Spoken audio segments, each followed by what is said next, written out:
Oh, good evening and welcome. My name is Rob, aka Lantern Noir, and we are here for session 0 of a new campaign we're starting up, which is under the working title "The Valley of Plenty." I will freely admit that's a campaign I've run before, but not with these players. And we're making some changes to it to make it a little bit more interesting, do a little more exploring, bringing it back a couple I like to think of traditional D&D elements. And so tonight we are having our sit down, hash it out, make some characters. I'm going to shut up for a nice stretch at a certain point and let them debate who gets to be the healer, because from what I've seen on Twitter lately, it's an honor and privilege to serve. No, I kid you not. There was someone who was lamenting. She tweeted, "I see all these women complaining that their boyfriends bring them to D&D to make them be a healer. I have been trying to play a healer for 10 sessions and no one will let me." So it's like apparently that's the thing you have to fight for. And I also want to open up with a huge thank you to Azteki for being a part of our community with an 8-month subscription. He and Nebula have been phenomenal supporters of my road into streaming. And Wooly, you don't need to sub. Um, Lanta 9 hype, Lanta 9 hype, Lanta 9 hype. and I should totally be paying you, not the other way around. And thank you, Molly, for that as well. You don't have to do that. You're at the table. Although, future reference, you are free to call me out when it's a layout issue.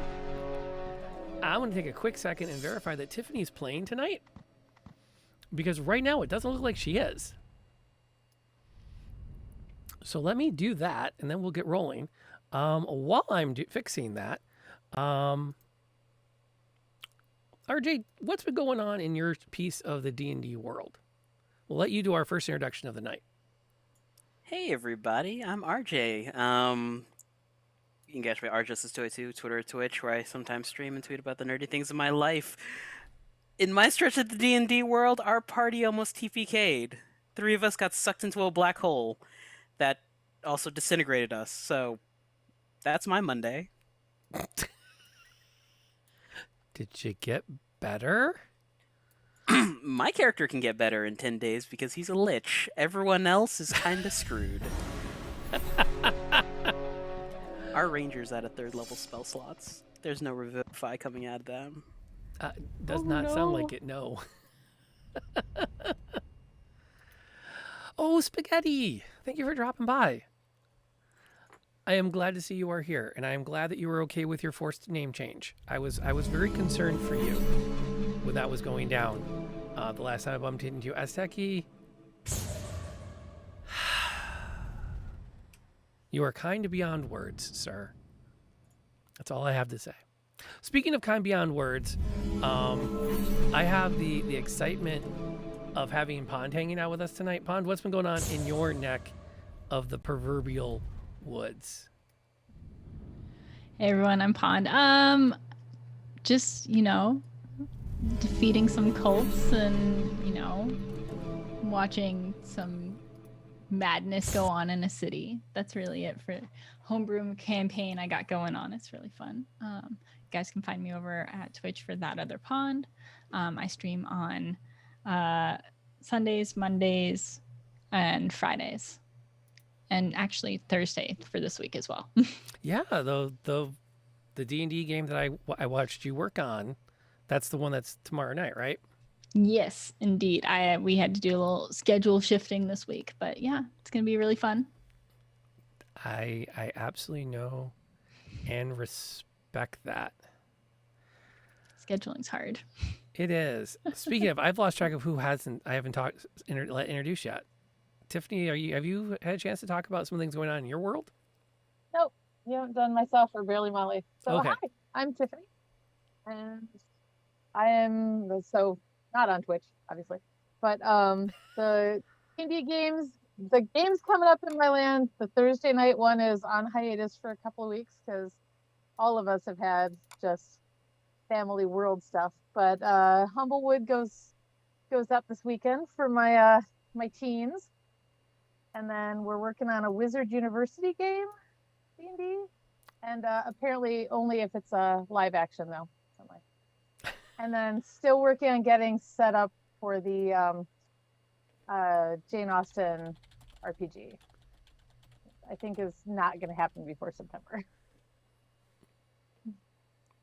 Stranger things have come to pass. August kind of got a little busy, and then we've got a couple of games we're experimenting with just within the household. So once those kind of get up and running, then I'll have more time to figure out. Mostly, I will admit, it's fun research for the Sense and Sensibility and swordplay. So once I stop researching and decide I've got enough info, then we'll go forward. Molly, we were talking before we went live. You have some fun projects coming up. I do. I am going to attempt embroidery. I'm gonna try to come back.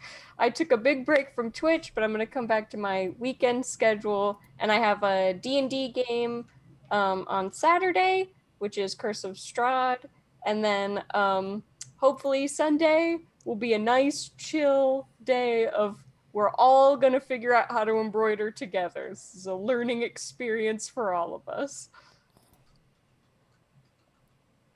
That's awesome. And then besides this game, I have a Curse of Strahd game that I've got on Sundays, but we're going to be off another week. One of our players is in the process of moving and will not be unmoved before we can play on Sunday. They won't have internet where he's going to be at yet. So we're still kind of negotiating how that's going to play out. And then I'm working on another longer project, which I'm not going to talk about too much tonight because we have too much other stuff to get to. So we should probably get cracking on all that good stuff. Before I do, though, I do want to mention one thing because I swore I would do this at the top and the bottom of the show. We actually are sponsored. If you look down on the About page, you'll notice our sponsors, Sweet Steam Chocolates. For example, one of the ones they produce is chocolate, the only elder god you can devour before it devours you. Or the other one that I think is just fun to hold up is the Roustabout Bar, which is a root beer malt. And it's the only root beer float you can put in your pocket without making an immediate mess. So the link is below. If you use the promo code Steam Noir, you get 5% off your whole order. And they do pack it in ice for shipping in the summer. Shipping's free if you get over $50, so it's a really great deal if you go that direction. But it's really neat to have them on board with us. Even though I keep worrying that I'm going to lose my props for promoting because it is god-awful hot all the time in every room of the house. So, okay, cool. I think you'd worry about other people in your household quality controlling the samples. You know what? They'll all find ways to keep themselves cool. The kids can figure out how to find ice water. The chocolate cannot. It was like my buddy in high school when those mag wheels for your bikes came out as opposed to using spokes. He's like, well, feet heal, spokes don't. Yikes. So that's the thing. Yeah, and thank you guys so much for that. The hype train. That was really neat, and I appreciate all of that support from all of you. I cannot say enough times how grateful I am for everyone's support here to make these things happen and to make, they'll give us an opportunity to keep putting these games on for everybody. It's a lot of fun. I hope you guys have a lot of fun over the next couple of weeks when we play, which gets us into the, speaking of playing, we should probably start thinking about the characters we're going to be for this session. Let me prep you a little bit as to what you can expect so nobody goes in completely blind. This will be taking place in a domain of dread. It is not one of the published ones in the Ravenlaw or Van Richten's guide, but it will definitely have some dark vibes. We are going to start at level 1, but you should hit level 2 by the end of the first session unless you do something really boneheaded. Now, I've only ever played with Molly once. Ember can be a little bit direct. Boneheaded? Sure. Direct is the word I'm going for. But I think that I know Molly has a depth of character to her. So I don't know if that'd be a problem. So that's the first session is going to be getting you into the domain, just as a heads up. So we're going to start with 4 level 1 characters that roughly know of each other enough to know that they're looking to take some kind of a mercenary job. Now, laser focused. Yes, on collecting shinies. Hey, Booja. I also, as a personal preference, as a storyteller and DM, I really hate the term adventurer. I really, really struggle with the concept that people would say, what do you want to be when you grow up? I want to be a baker. What do you want to be when you grow up? I'm going to be a blacksmith. What are you going to be when you grow up? I want to be an adventurer. I mean, maybe a 5-year-old says that, but I'm not sure at 30. So what do you do? I'm a blacksmith. What do you do? I'm an apothecary. What are you? I'm an adventurer. Yeah, okay.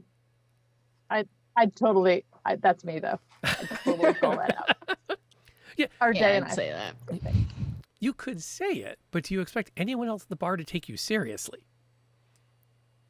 Yes. Okay. I work The in weird freelance stuff. waste management disposal. Extreme extermination. Nice. Where are you going with all that armor and that longbow? Exterminators. Someone saw a cockroach up on 12. They're bigger these days.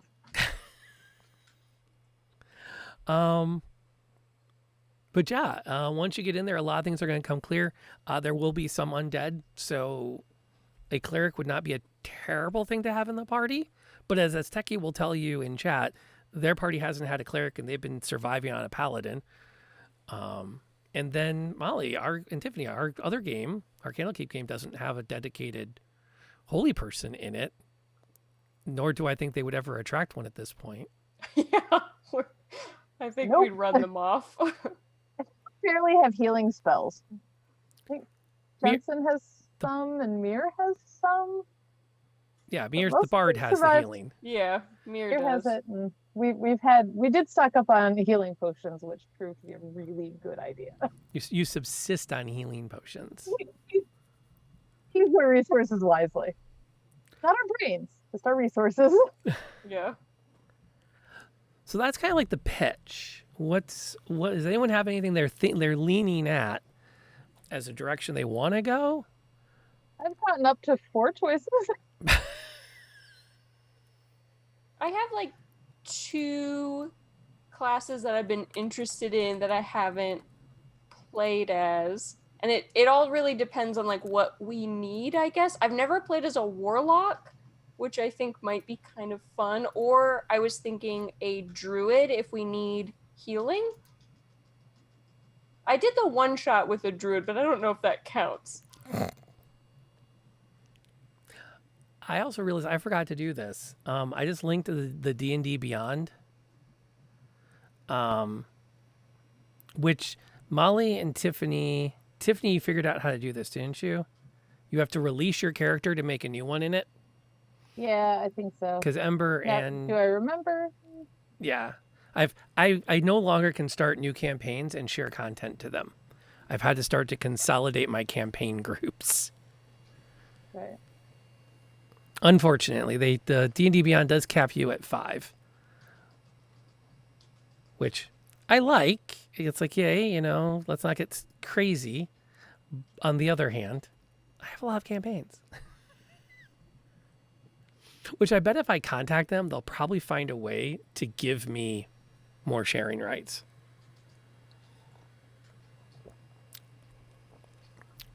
Pond, what are you thinking? Well, I was thinking was trying to think of classes I've never played before, actually, and as well. And I've never actually played a ranger, but I always really like rangers. They're kind of fun, at least from watching them. But again, like I'm happy to kind of fill in spaces where people haven't been, or like what's needed. But that's kind of on the list. I also haven't played a barbarian. Technically, I don't think Tiffany has yet either. Probably not truly, but they're a lot of fun. I bet them. Although I should warn you, barbarians at my table tend to be the calm, rational member of the party. That Oh, dear. yeah, that it's weird. Not no, you did specify that that doesn't mean we're calm and rational, just more so than the other people. It's true. Yeah, because Tiffany has played a barbarian, and then the Reluctant Hermit played a barbarian for a short game. And in that group, he was the rational one. Now, to be fair, there's a Dwarven fighter, a Jack Sparrow rogue, and a bard who was playing a bard. No, like at one point, he upcast Charm Person to hit 3 people at once. Impressive. Yeah, it definitely was. Okay. RJ, you've been quiet. What's on your mind? What are you leaning towards this evening? I can see a problem here with this group, and it is also I am willing to fill where people want to play. But I was thinking either Artificer or Paladin.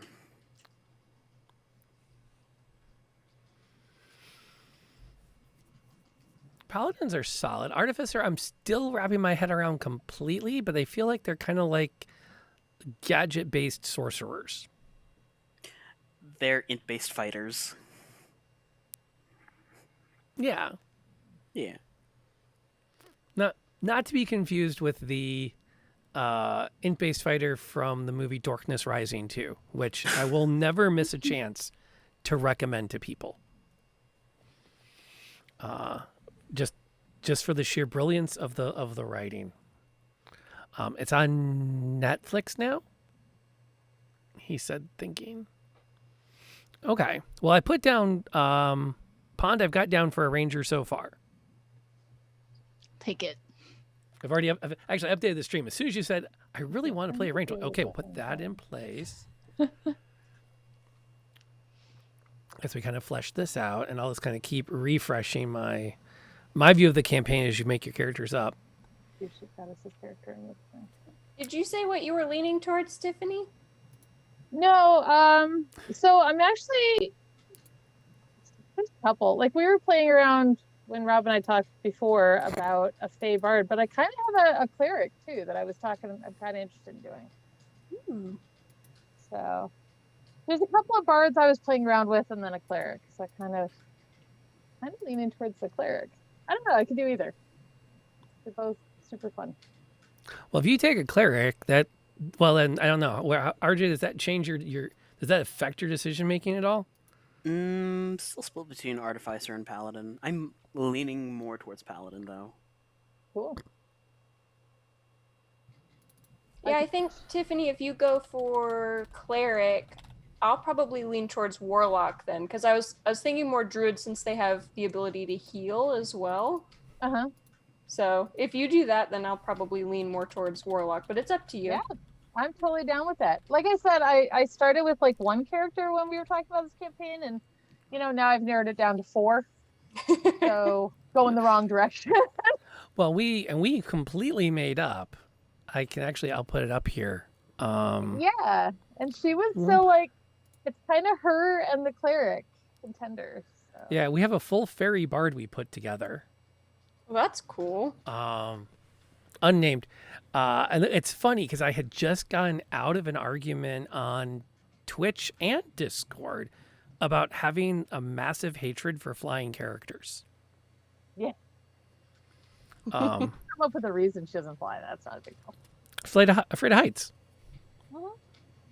Well, and part of it, and this was on me for miscommunication, I pitched the question, and this might be a good one to throw a chat too if they have opinions, that flying characters have to make concentration checks like spellcasters. So flying counts as concentrating, except it doesn't count to hold you to one spell. But if you get hit while you're in the air, make a concentration check or lose altitude. I think that makes sense. The problem was I didn't phrase it great. So this other person on the Discord read it as, to fly, you must keep making your checks. Oh. And they were very much like, that is really harsh. That's really inappropriate. Do you make all your characters make concentration checks to walk? It's like, Yes. no, but we have lots of, no, but yeah. And then, yeah. But, so yeah, we had this whole fairy bard going on. I was almost excited for it. I'm totally down with playing her. She's got a backstory and everything. But then I was thinking, Claire, oh, well, I was trying to go through characters I haven't played in either a long time or ever. And it's been a really long time since I've played a cleric, but other than your one shot, I haven't played a bard. So they both are right up there with a lot of fun things to do. I'm not sure a fairy bard counts. Or the pirate bard isn't really the same kind of bard as a fairy bard. I thought it was a fairy pirate bard. Just adding more words. Okay. I don't know. So I can go with either. I also had I was also contemplating like a tiefling bard or something.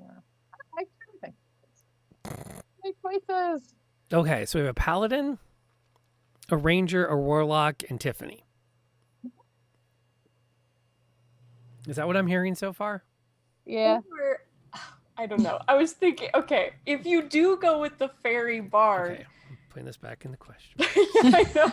If you go with the fairy bard, I was thinking, because I was reading up on the circle of shepherd druids, they like deal with fae and like fairy creatures. So that'd be kind of like a cool way for like Us to our connect. characters to know each other into the party or something. Yeah. That could be fun. I'd be down for that. Like I said, I haven't played Yeah. either, so All right. So I can lean towards. So are you thinking I can do a pirate or I can do a bard, but not both? Oh no, you can be a piratical bard. I have no problems with a fae with a little like tricorn beat up leather and Heck yeah. Don't let off that guy. a cutlass. Yep. I think we worked out a reason for her to have a frying pan at one point too, though I don't think that would be her standard weapon. Which I'll have to review. I mean, and the thing to be fair too, I'm imagining the fairy PC race as like 3 foot, not Yeah. 1 foot. yeah. We're not Tinkerbell here. Yeah. Right. Now I do like you don't want her to fly. I'm totally cool with that. I can totally come up with a reason backstory wise that she doesn't. She flies. Although remember, okay, here's something to think about for perspective. Fairies traditionally have hover as a flight form. Right. So, picture a hummingbird. It lets out a light hum when it flaps its wings to lift its body and maintain air. Now, scale the hummingbird to 3 feet. So stealth maybe not her strong suit. Not while flying.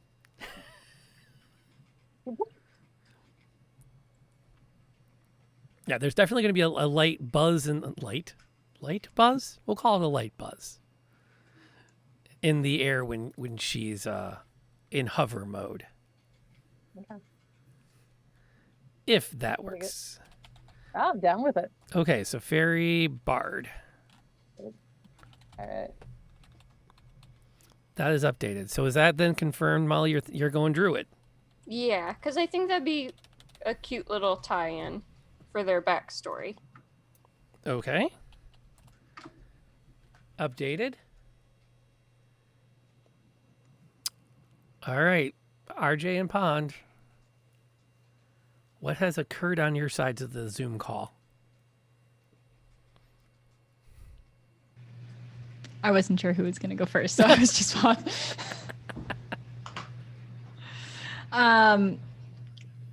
was just I was looking up ranger stuff a little bit and just trying to see how to like fit it in, like, because you said they were going to all be like kind of mercenaries in a way, right? Well, that's their aspiration. Great. Or Attempting or mercenaries. tomb robbers, or swords for hire, or pilgrims. A ranger could say, I'm out to just see the world, and this seems like an interesting way to do it. I'll take odd jobs. Also, tomb robber sounds really fun too. Guys, we can't keep robbing tombs. My god is gonna be really pissed. Which Have god? it respectively. I'm looking up. I had a very funny concept for a character where they're a traveling chef, but they have class levels. So we can cook the monsters that we kill. Make sure you don't waste any of them. So I'm looking at deities of hospitality.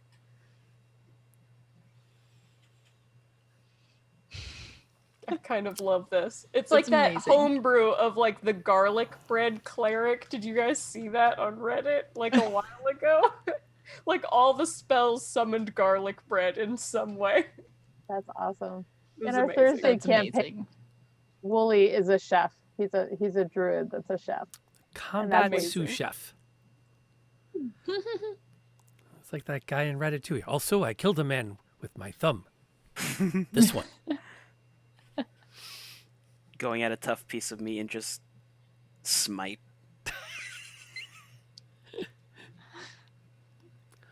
A god of hospitality would make an I mean, coming back just a bit from a like interesting twist, having a paladin who's like deeply believes in the importance of hospitality and well-fed people.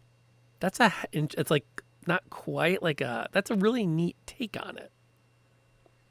I see that there is a halfling deity named Ciro Lali. Okay. She doesn't like burglars. Well, no. Well, that'll just be a fun dynamic. Okay. Are we going halfling for this paladin? Yeah, sure, why not? I have yet to do a halfling. Because that just raises it just one more level.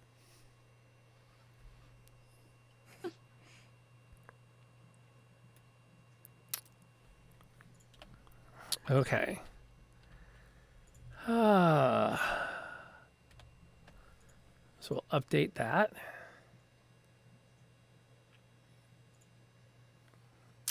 So are we for sure a ranger then, Pond? Yeah, let's go for it. Uncharted race. I've always wanted to play Ganassi though. So say what? What were you gonna say? I know Wait, hold the on. four of you too well.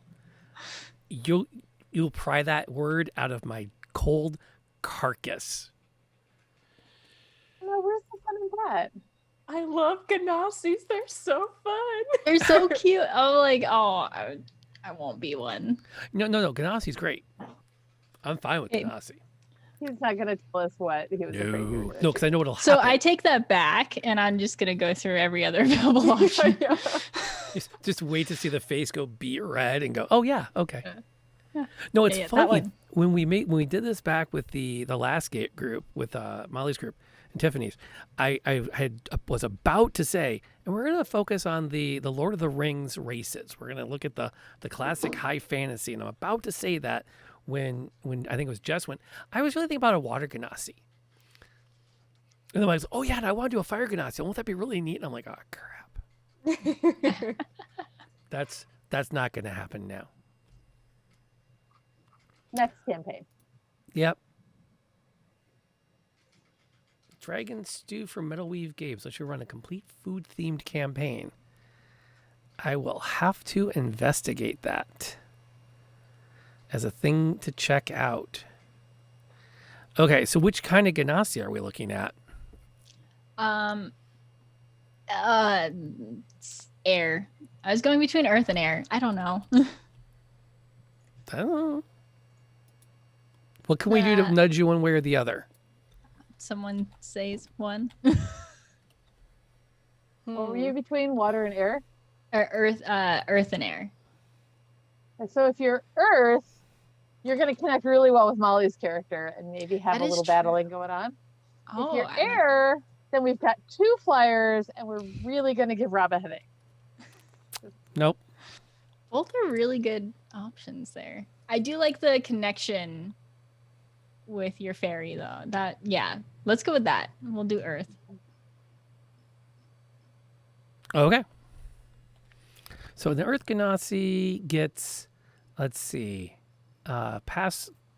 move across difficult terrain made of earth or stone without expending extra movement. Can cast Pass Without Trace spell once with this trait. Ability to recover it after a long rest. Cool. That has to get unnerving after a while. Now the air, hold your breath indefinitely and levitate, which has a duration of 10 minutes, once per long rest. So not exactly a flyer per se. Just a hoverer. Once in a while. Yeah. I'll stick with Earth. Let's do it. It's gonna be really fun. Never getting clean no matter how often they bathe. Oh, wait, no, that's one way. Others can be shiny and polished as gemstones, with skin tones of deep black or brown, eyes sparkling like a god's. I'm staying away from gem zones. I've heard enough about that within the past week. Do I even want to know? I'll tell you later. There's just drama in the D&D world, and I know about it because I'm on TikTok. I signed up for TikTok. I did everything. I put my birth date in. I put my email address in. It verified that I could, got me through it. And then it said, okay, go here to complete your registration based on your birth date. And it sent me to the website for how to catch a predator.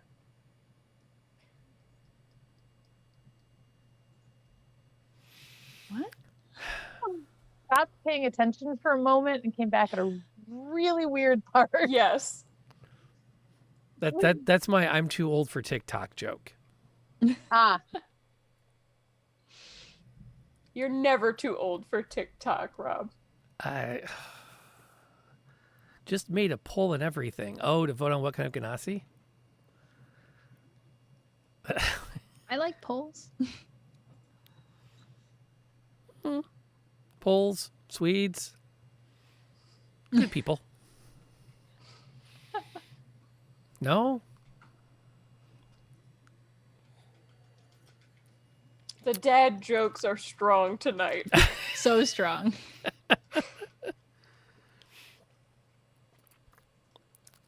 In my defense, everyone's now feverishly making a character. This is very true. And we did say at the beginning we were doing standard array or point buy, and I've come around to point buy because I also feel like, especially when we kind of make characters in this format, we all have a rough idea of where we want to land, which means if we roll, we're just going to keep rolling characters until we get the combo we like. So let's cut out the middleman. Let's just get right to the combo we like. Speaking of which, Azteca, you are going to have to start to brush up on these because your dad joke game has to come on. You have to be full on point that night, like you were expected. Before you're even allowed to hold the baby, they need to hear 3 confirmed dad jokes. Just so you know, that's part of that process. Mom gets the baby out right, but you got to pass some tests first. I thought it was only one dad joke at first because they've got to give you time to mature into it, especially first. They've had too many instances where that one joke wasn't very good, so now it's best 2 out of 3. It's dad jokes. None of them are good. Kind of the point. Oh, no. There are good dad jokes and there are bad dad jokes. You would understand, but you don't identify as a dad. I don't. Unless you do. I mean, I'm not going to judge either way. Days. Someone is helping them with the time. Say, Molly, Yes. tell me more about your druid. I am thinking of Furbolg. Is that how you say that? And They're like cow people? And you're going to keep thinking, right? Oh no, you don't. Is that the one? No, actually, it's the bird people are the ones that really get my dander up. Okay. And that one I'll come off of eventually. The Furbolg, I'm not that against, except that I just don't understand them. They're just to my understanding, they're like My text showed up. Sorry. Like cows? Like cows and people? Like they have long ears, and we all know that I am a big fan of long ears. Okay. Like I said, I just don't get them as adventurers. They seem like the type to be more likely to serve. I don't know, but if that's where your heart is, by all means, I'm not going to tell you no. I mean, I can change the character to a different race if you're not vibing with that for the campaign. Oh, I'm not worried about vibing for this campaign. Okay. Everything is fair game. Plus, this is my age. I mean, you have to remember when I started playing D&D, we didn't have to figure out what your combo was. If you said I want to play an elf, we went okay. You're an elf. Here's your sword. Here's your spell list. Go do your thing. So, I'm still coming around to it. I don't think there's anything really. Outcast adventurers. Most adventuring furbolgs fall into this latter category. So there's a reason that this furbolg druid is no longer with the furbolgs. Yes. Have we thought on that? I don't know. I guess I would have to talk about Tiffany and like your past with your fairy, but I'm thinking maybe either I followed you away from whatever tribe I'm in or got in trouble from helping you, maybe. Oh, Like, you're help us have muted. fun. We still don't have audio yet. Oh, sorry. We're Tweaking audio. It's a possibility. Well, I'll talk for Tiffany while she's sorting that out. That's a possibility. Is that kind of a thing that got you in trouble? It also bears in question: do you want to look like a furbolg the whole time? Because if you were a short furbolg, you could actually disguise yourself as another fairy. No, that's true. But for what reason? So you're not intimidating people? And sneak around robbing tombs. To robbing tombs. Well, no, but this okay. So if you're going down the road, I gotta say hi to a couple quick people on my trains. Crimson, by the way, thank you for popping in and joining us. It is going well. We are debating character backgrounds, which is always an interesting part of the evening. This is usually the most everyone's work. This is that moment in class where you've done your pre-lesson and everyone's like filling out the first wave of worksheets, and you walk around aimlessly going, "What can I do to help? What can I do to help?" And then Killian, welcome. We're in our session. Furbolg may be pseudo giants, but they're still giant and are scary even with their normal demeanor. Exactly. That's what I was like, guys, thinking. So instead of being 7 feet tall, maybe be 4 feet tall, which is a little tall for a fairy, and then you blend right in. That'd be cute, like a really short furbolg. I don't even really know, like, are they supposed to look like cows? When I typed in furbolg in a Google search, they all looked like just like cow ears. I didn't look at their actual description. Mine don't. Hang on. Let me switch to the clipboard and I'll pull up what I've got on my end of things. Let's see here. The other thing I saw was like they're already like kind of like druid-y, which is kind of why I thought it might be a good fit for a druid. Well, some of them are just downright cute. I'm not sure where you're getting cow. Well, okay, now I see. like the ears. You know, like it's like a Yeah. human, but they have like little like not elf ears, like floppy elf ears. Oh, hey, Bravo. Glad to have you hanging out. I am still working my way through passing out the NASA stickers. I send them about half the time I send out Lantern Noir stickers. And thank you for continuing to gift into the community. It's awesome to have you providing for that and keeping people engaged and supporting the stream. So yeah, going down the list of looks here. Yeah, they do tend to have those big ears, but they're big. So Yeah. one way to get around that, and this is where things get weird, disguise self as far as spells go would let you not have to be huge.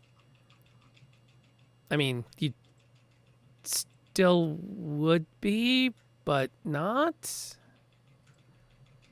He said, thinking carefully. Go Artemis.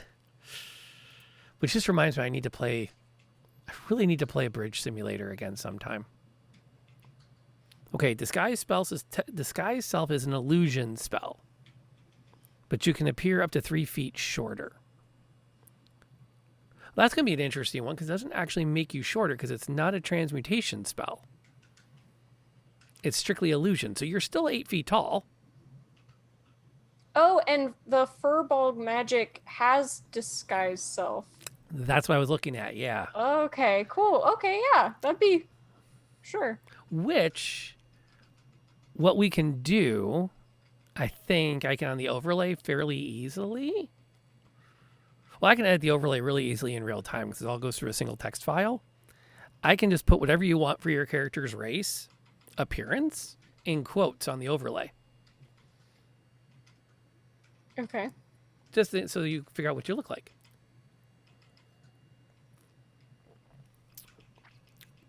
If you don't want to look like an 8 foot tall. Yeah. Or 7 feet.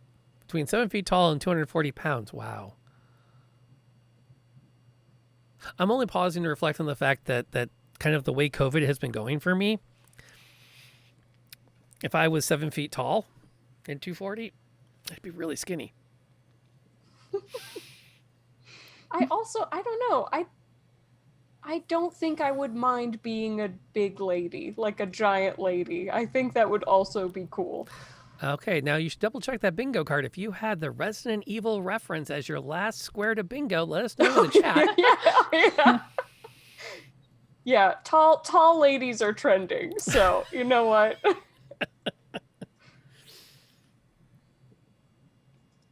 Just out of curiosity, did anyone actually make a D&D bingo card?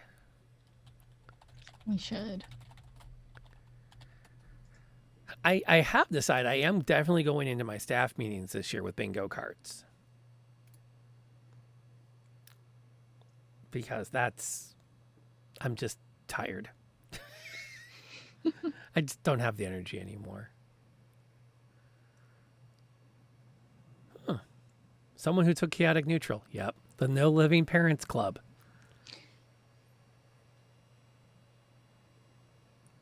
Would be screwed if not for D&D Beyond. Yep. Yep. Mm-hmm. Please make an intelligence check. Oh, God. Yep. Okay. The Quarantine 40. Is that what we call it now? I've just been referring to it as my personal COVID-19, but I don't think it's 19.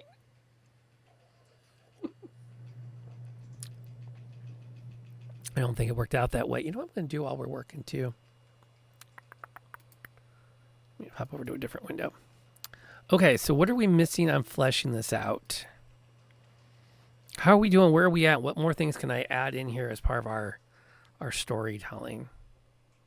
Got a name. You got a name. Tell me about our halfling paladin. The halfling paladin, Linton Rumblepot. Is what? His name is Linton Rumblepot. I dig heavy. Wednesday Wanderings. Let me make sure I have the spelling right.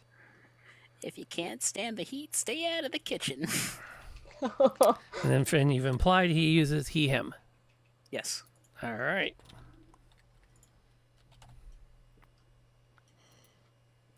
So we'll put that on there.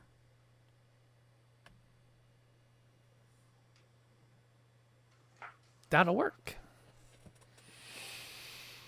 Let's see. Tiffany, we've been talking off and on. Did you ever name your bard? Do you have audio?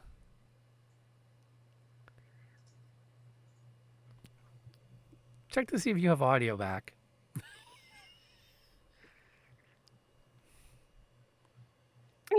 Is that better? Can you hear me? Now we can hear you. I will be the one with the technical problems. Guaranteed.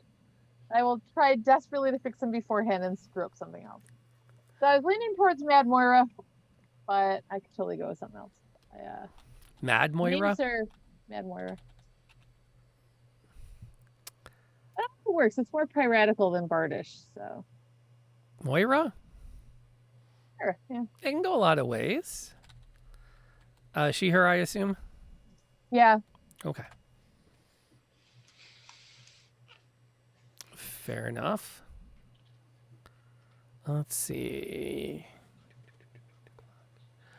We're in good shape there. That means we're waiting on some more fleshing out for our full bulk druid and our Earth Genasi Ranger. I do have a name. Okay.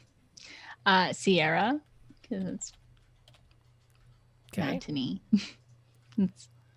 And I'm thinking of having their background be more of a smuggler and thus kind of going into some tombs. I'm really stuck on the tomb reading thing. That's because it's awesome. There's Yeah. also mountains, right? Exactly. Like, let's get through here. Okay.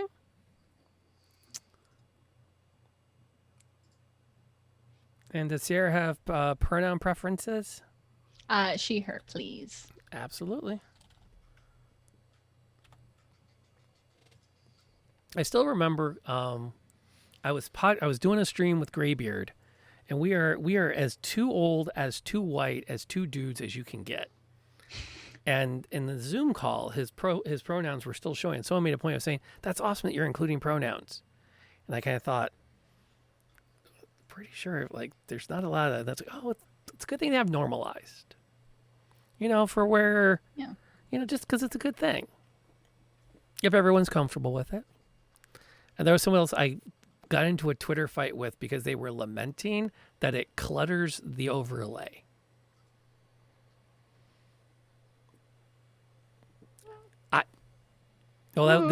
They showed up on someone's stream, and their first comment was, "Your overlay is cluttered. You don't need all those pronouns." And then they got banned. And then they took to Twitter to complain about being banned. And I'm like, and the favorite part to me is they played the, "I thought you were about being inclusive. How does banning me make you inclusive?" Toxicity does not make you welcome. Yeah. I had too many rounds with him too. I really should have walked away a lot sooner. Speaking of, Molly, we haven't named our druid yet. I have a first name, I think, but I don't have a last name yet. I like the name like Winnie, like from Winifred. Like, I think that's cute. That is for a a little great fur name. blog. Why do I want to say fur blog? No. Yeah, fur Yeah. blogs are a very different but equally valid community. Yes. No. I like Winnie though. I think it's cute. Winnie. That works. Because she will be very large and towering, but then also just very like kind of like cottagecore grandma vibes. When I need to be sneaky, could I just ride on your ear instead of having to fly? Although I don't know I'm how too big for that. stealthy a cow is. You're not humming when you move. Yeah. Let's peek. So far, since I can look at your character sheets over here on my side of things, character's not ready yet. What? Oh, because you haven't done your stats. Or have you? You said point by, right? Please. Or standard array is fine too. No, that's fine. I'm just trying to remember what a bard needs to have. So Oh yeah, I have no idea. I think druids are wisdom, right? It should remind you, Yes. but yes. Okay. Yeah, druids are like, yeah. Would you get out of the way? There. Say what you will about the Windows update breaking people's audio. I have this perpetual, like, if I dance my mouse in the wrong spot, a quarter of my screen goes away into news and weather. Oof. And I don't need that much screen real estate being dedicated to it's hot. Because it is. On the upside, we have moved fully past the phase where we have to talk to the teenager about taking showers. Because he's doing That's them. good.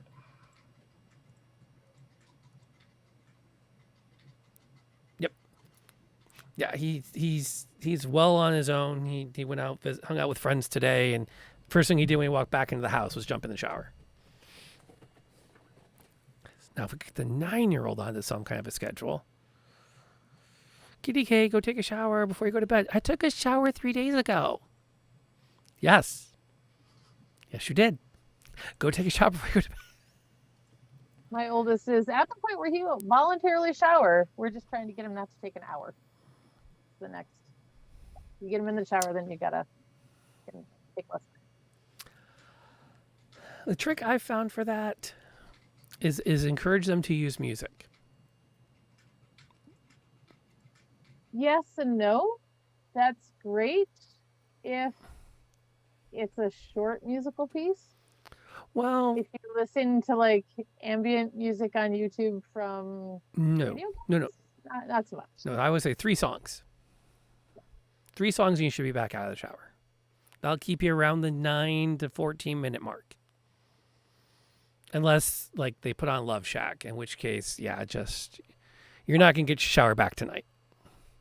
It's What's New Pussycat 7 times in a row. Oh God.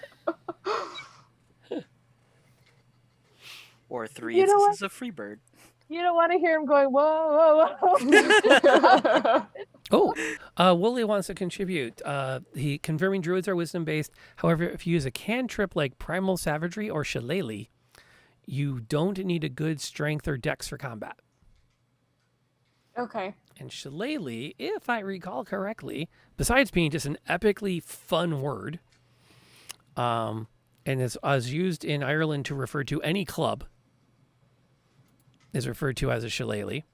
Mm-hmm. Let me double check the stuff on the spell. Oh, it's a bonus action and Yeah. a cantrip. Mm-hmm. You basically cast it, and then Yeah. you can use your wisdom modifier to attack. Yeah. Mm-hmm. Amazing. Nice. I'm absolutely taking this. Yeah, the bonus action is nice because it kicks you into that, like, boom. You don't have to activate it because it used to be a level 1 spell, if I remember right. Back in 3rd edition, you had to cast it, and the next turn you could use it. And now it's just like, bam, and it's not concentration. So as a cantrip, you can fire it, then you're using it, and then you can concentrate on another spell. Does not scale at 5th or higher level. But by 5th or higher level, The strength in it is it turns it into a magic weapon, and at first level, that's super strong. Yeah. yep. There may or not have been a published adventure I ran recently where for 2nd level characters, they said, look, here are some were-rats that are resistant to non-magical damage. Good luck. Oh, they got past the were-rat. Here's a whole bunch of other were-creatures. Hey, Prof, was it in a warehouse? Oh no. No. No, it was a different one. Laughs and Forge Cleric. Primal Savagery gives you claws or a bite, and it slightly scales. I don't know. I don't see our Furbolg having claws. Yeah, I don't see cottagecore grandma style over here. Like where grandma? Like I don't know Primal about savagery, but flavor it as horns and hooves. I mean, it's yeah. You can do a lot of damage with a hoof. Anyways. You can make a +1 weapon or armor out of your current armor preload level. It's great. Got it. That's true. That's true. That was, although in contrast, the group doing Curse of Strahd still hasn't outfit everyone with a magic weapon yet, and they're at 8th level at this point, and that's just the DM is really stingy with magic items. I've discovered they gained more magic items in 3 sessions of Curse of Strahd than they did in 6 months of gameplay with me before that. Because they needed to. No, because I'm running Curse of Strahd like out of the book, so they get what they get, which in some cases is really good stuff. I didn't know loot existed in D&D. Yeah, that's on me. That's on me. Well, because I've played so many games where people get so obsessed with keeping track. File that one away, Sir RJ. That's your dad joke for the night. Everyone has to have one before you can get off. Nice. Yeah, I don't really think a lot about it because I'm more about story. So 3 campaigns in, and they haven't had to collect a lot of gear. And then we get to Curse of Strahd, which is like, oh yeah, they open this door and they find this, and then they open this door and they find that. Okay, let's see. Is this? No, I don't want that. I want this one. I'll put that up because I feel like we're getting close to this phase of the night. And this is where a lot of our time is going to go. Building characters. The backstory part. Yeah. The part that kind of lays the foundation for all the role play we're going to do for this story arc in this campaign. Unless there's something interesting that we still need to add. Yeah, I'm trying to remember when we built the fairy pirate bard what she looked like. I actually have pink hair. I still have her on my Hero Forge. Do you? I do. Oh yeah, I totally saved that. I was gonna say I figured you probably would.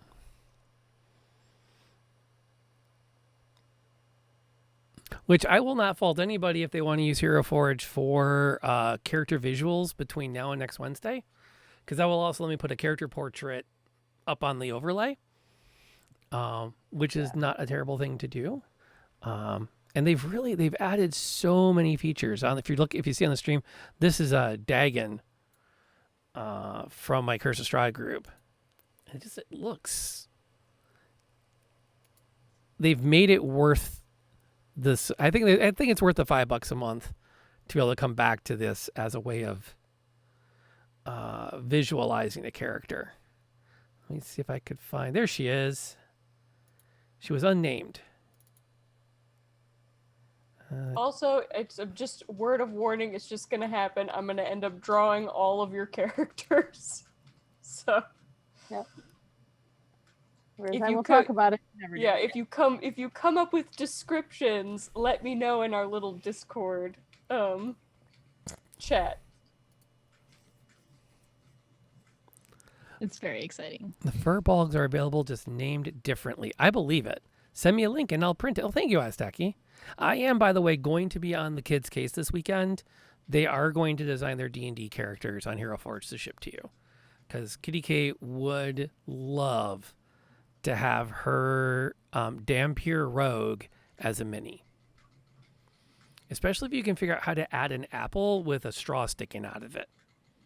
Because she walks around sucking specific. on her blood apples everywhere. That's her shtick. Oh. Yep, she's the rogue with the little juice box of blood.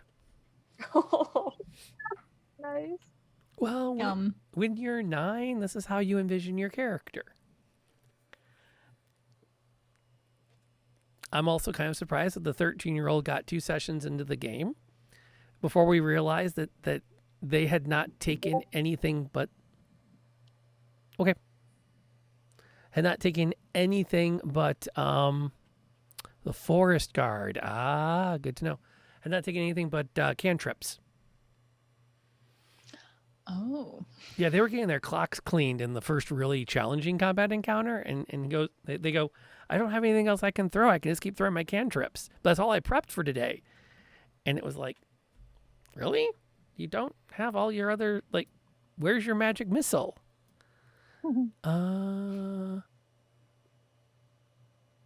Bells instead of bagpipes. Sure. If I can find a tiny set of bagpipes that ring like bells, that would be even better. You can whatever you want Well, to do. listen, well, I was trying to go. It tells you to pick 3 instruments, and I was trying to pick instruments that kind of worked with it. Oh, thank you. Yeah, that's it. Although, as we said, bagpipes designed for someone that's only 3 feet tall. Right. That's a whole different, Be a like, little smaller. that's a different tone. Well, that's the thing. Are they? Have I managed to figure out how to get rid of things that are small for me, or am I playing a giant size bagpipe? Oh no, you'll have bagpipes that fit you. I mean, bagpipes as a principle are really just a collection of recorders. Tubes. Yeah, the recorders attached to an airbag in order to maintain a constant flow of They're air just- over them. Tin whistles instead of Yeah. long flutes. Yeah, kind of. Pipes are very different these days. Yeah, the concept is still there. Yeah, and the big difference is, again, it's the tone that they put out. This is working out great, Eric. Thank you for bringing everybody over with you. We appreciate you guys dropping in tonight. I'll give a few seconds for the raid to finish everyone coming on in, but thank you for bringing your people here. This is a rare occasion on a Wednesday night D&D stream where I'm actively watching chat like I am, because the players are all, it's much like education. I've given them worksheets and they're all quietly doing them. And then in a few moments, we're going to start really sharing out what we have today, because the real group part of the evening is the last 2/3. But thank you for bringing everybody over here. Hermit, glad to see you here as well. Glad to have you hanging out with us tonight. For those that are coming on the raid who have not met me, my name is Rob, aka Lantern Noir. I stream on Sundays and Wednesday nights Dungeons and Dragons content. I stream randomly other nights and afternoons as my schedule allows, with a variety of games, either D&D inspired or lately VR, because I really like being in VR. And I don't mind streaming it because I can do it. So that's me, and we are finishing up our character creation for our session 0 for the Valley of Plenty original D&D 5th edition adventure that we're going to start in proper next week. This week we are doing all the backstory character stuff, confirming that our cat is okay. RJ? Cat's good?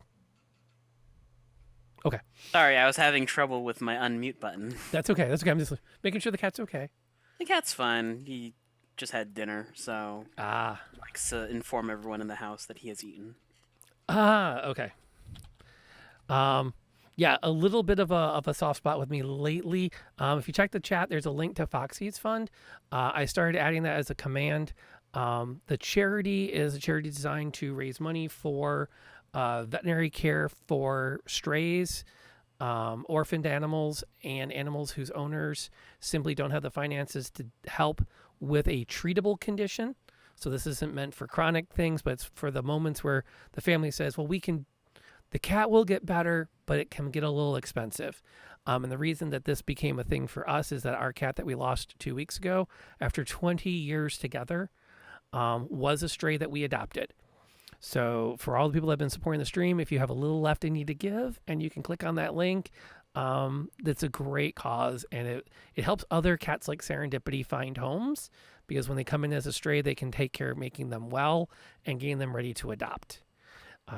Because every animal should have a human to look after them. So there's that. I'm going to take a 10-second glance to the side.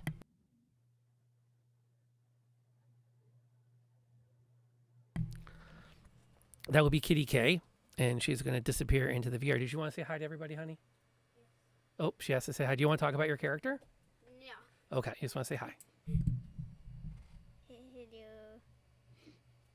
gonna disappear now. You don't want to tell them about your Dampier? No. This is how I sometimes wonder if her heart's really in D&D. Because you would think most D&Ders, you say, would you like to talk about your character? And then you can go get some popcorn, order a pizza. They're still talking about their first session. I have been looking at spells Do you need guidance?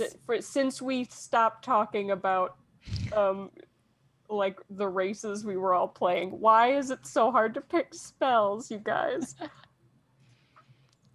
Because they're all so good, but the stuff you can get now isn't what you want. Mm-hmm. Well, Yeah. do You're afraid druids you're gonna get the wrong one. pick, or do they... They're prepared casters. They're so prepared they can casters. Yeah, change so it you every can day. swap out your spells after So you, long Okay. rests. you have to do this every day. You have to go through this. Oh my god. Well, you don't have to do that for your cantrips, which is a plus. That's true. Yes, that's very true. RJ, you're playing a paladin. Does that mean you're gonna have like healing spells, so I don't need to worry about those, or should I maybe? I don't know.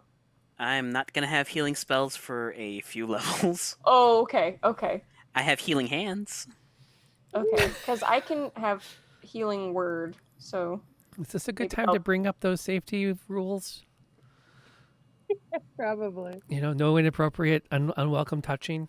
oh yeah.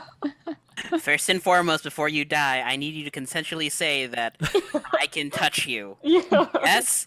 Slap.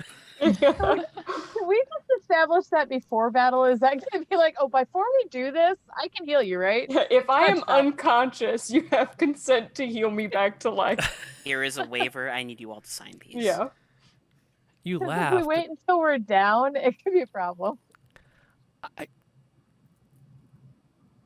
One of the campaigns I want to run later when I have time to write it involves an infernal/fey law firm that specializes in helping people get out of contracts. Oh, so you signed away your first and second borns, and now the missus isn't so on board with this. All right. We'll look at the paperwork and see if what we can find. So absolutely, I'm sorry. Before we get healed, you need to sign this form, and here, and here, and here. Did you read the back? Because that's relevant. There's a waiver that covers that. Okay, and then I'm going to pull this up on the overhead, as it were. This is, by the way, as we kind of segue into this part of the game tonight and the background work, is to me some of the most fun, because this is where we sit down and we actually talk about the characters as more than just stats on a page, but we're going to flesh them out as characters with some story that they brought, even though they're only first level, into this moment. And Kids on Bikes is an amazing RPG that I got so lucky. My wife backed it on Kickstarter, and it arrived in time for the Christmas a year and a half after she backed it. So it was still a Christmas present. It wasn't one of those, and she knew it wasn't going to arrive well enough in advance. At that Christmas, we were good. Many Christmas and birthday presents have come like 5 months after the event with it was supposed to come in time for me to give this to you. But the thing that makes Kids on Bikes, I think, such an amazing reason to buy for most RPG players is not all these pages of character sheets, although the system is profoundly easy to use. It has to do with this little tiny bit at the back of the PDF.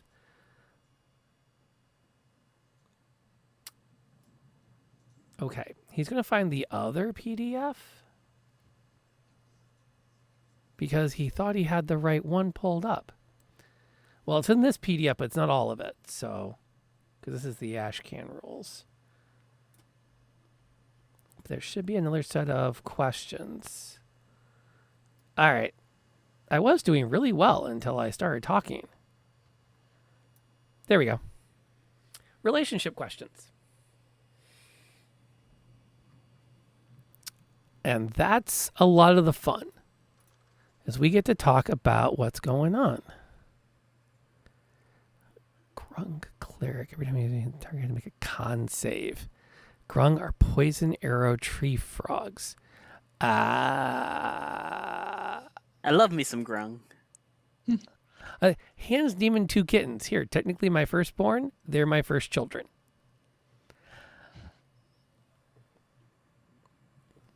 I don't know. Partying with kittens is a tough one. And that's as a relatively well-adjusted father of 2. I'm not sure if I could give up kittens that easily as a trade-off.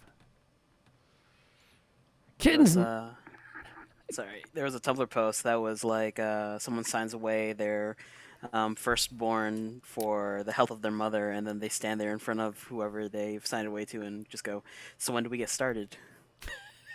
Yeah.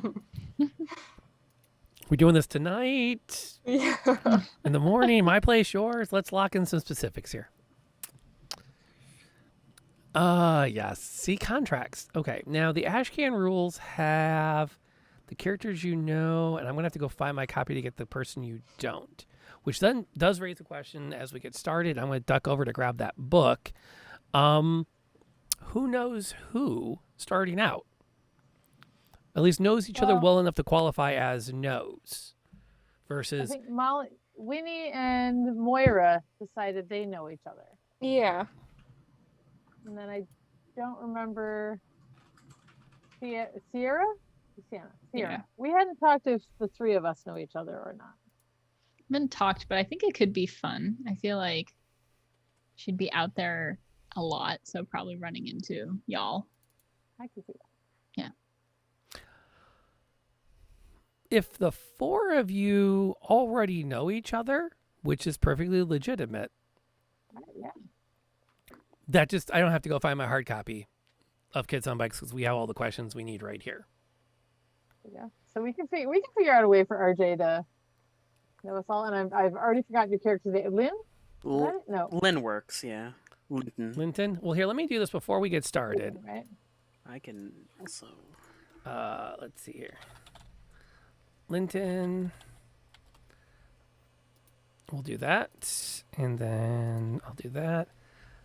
I'm going to try to see if Zoom will remember to put that out of the way while we do it. So when I click on this, is that going to appear in the middle of the screen again? Gosh darn it.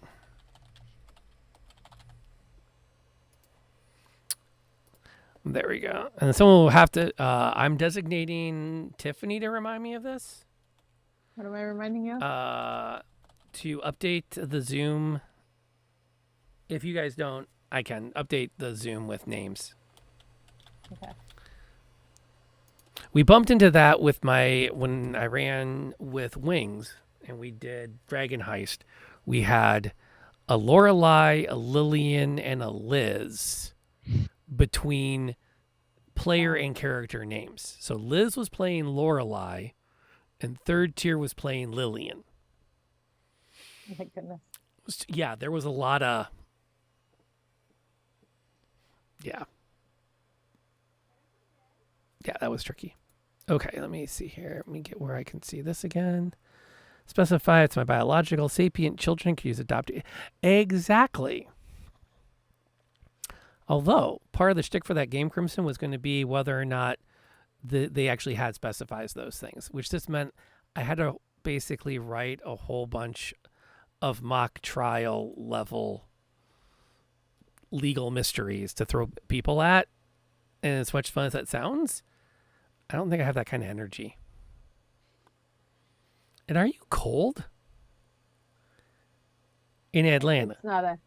Listen, the air conditioner blows directly onto my seat, and we have it set at like 70 degrees, so it gets a little chilly over here, okay? Just a little chilly. Okay. But just right here, if I moved 5 feet this way, I guarantee I would start sweating. Uh-huh. I'm in the basement going, this is very comfy. Very comfy. I was comfy till I kicked on the studio. Yeah. But that's okay. I suffer for my art. Okay, so I've got my spreadsheet pulled up. We've got the questions pulled up. What's up? I just beat a really hard level. Can we get some hype in chat? Kitty K just beat a really hard level on physics lab.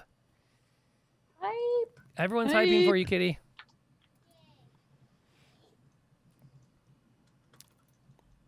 There we go. Hype. Hype. Hype. Children. Economically worthless, emotionally priceless.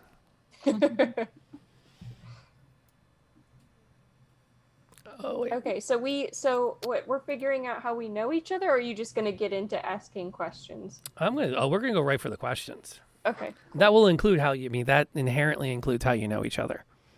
Okay. That is an automatic component of it. So I'm going to move a few things around on my screen so I can see everything at once. Did not want to do that, though. That still looks like that's supposed to be there. We're not going to use that. So my biggest problem is I'm losing track of all the things I want to watch at the same time.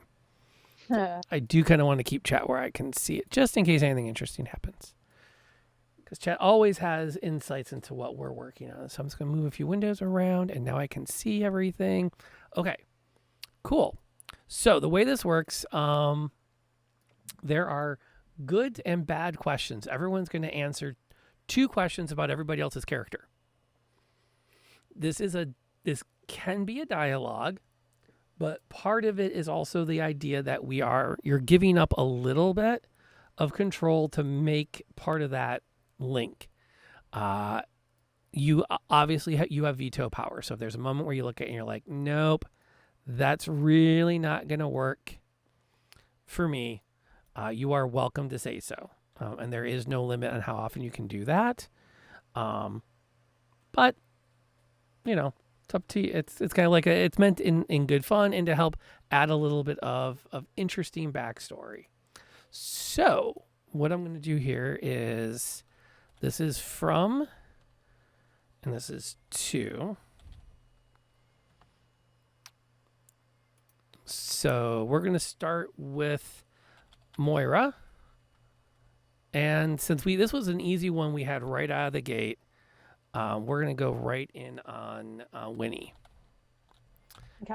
And I'm going to put Tiffany on the spot to go first. Now, last time I did this, I tried to ricochet around so that nobody had to answer too many questions in one sitting. Hopefully, I do a good job of keeping everyone going tonight. And Tiffany's gone through this a couple times before, so she knows what's coming. That's why I'm picking on her to go first. Yeah. Okay, so as Moira, what is her private nickname for Winnie? Winifred, because she's got to go the opposite way. Instead of shortening it, she just calls it Winifred. And then if she's really being annoying, she calls her Fred. She calls her what? Fred. I love Fred. I genuinely love Fred. Okay. So Fred. We'll just make it Fred then. I've already made Rob have like unsure looks on his face. I think we're off to a good start. Why would love you it. say that? About the good start, or the nickname is Fred? The Because I can? let's see, view. Why can I never find the one thing I need when I need it right out of the gate? because that would be easy. It is. You would think word wrap would be right there. There it is, text wrapping. Thank you. Ugh. That's a pain in the butt. Okay, so then we're gonna keep this going. Molly, Yes. as Winnie, and I'm going to go over to Pond then. So that'll be Sierra. Okay. Let's see. Roll a d20. What does Winnie admire about Sierra, but would never tell them? Ooh. Ooh. Okay, thinking ranger. And then also maybe just like their adventurousness, like the fact that they just like are very free and go and travel and have done stuff as a ranger. And Winnie's just been this homebody for so long. Very envious of that. Okay. That's flawless. Because, yeah, she's definitely goes like in head first in anything. She's like, yeah, let's do this. But Winnie's like a little grandma cottage core, so she's a little like reserved, but also has that gleam of like, oh, what if I too could be adventurous? we'll never say it. No, would never admit it. Can't admit it. That's a bridge too far. Okay. Oh, wait. I gotta add another layer here. Insert one above. Okay, so then we come over to Sierra. We're gonna go all the way around. And that takes us over to Linton. And this question for Pond. What aspect of Linton's personality does Sierra try to use as a model for her own? Hands down, Linton's ability to use as much of an animal or beast as possible. Very resourceful. She has high respect for that.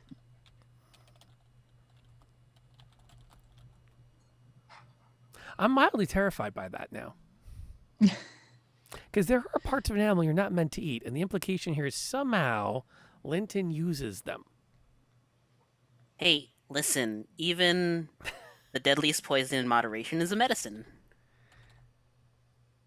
And any medicine in bulk is a poison, so don't.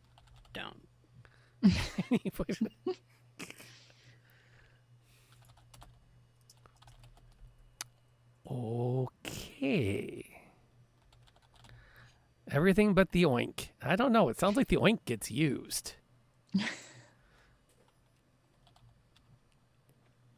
Okay, so this is a question for the table. Does anyone still ask Linton what is in something, or is that just an understood?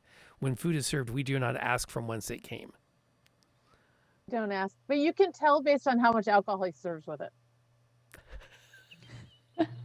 The more alcohol, the more you do not want to know where it came from or how old it is. Just to confirm, we've gotten to the point where we don't ask what part this was. We just enjoy the imbibing. Yep.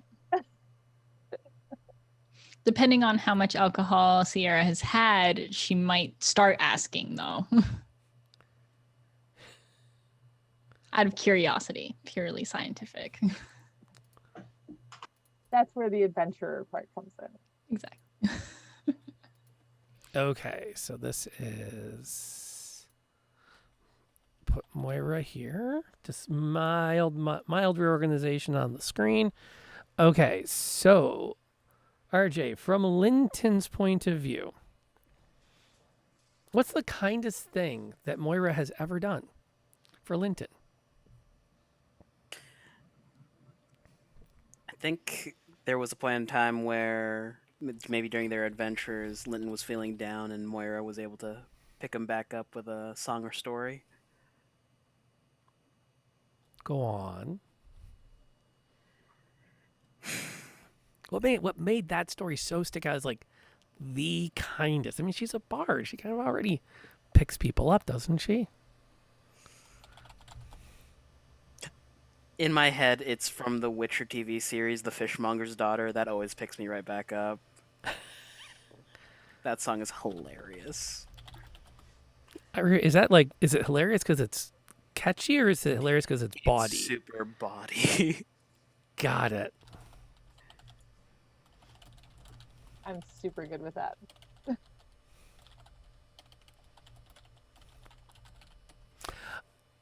Out of curiosity, is Linton usually one to be picked up by body music? He's a paladin. He tries to hide it. But when he gets too far into his cups, yes, he will sing along to a body song.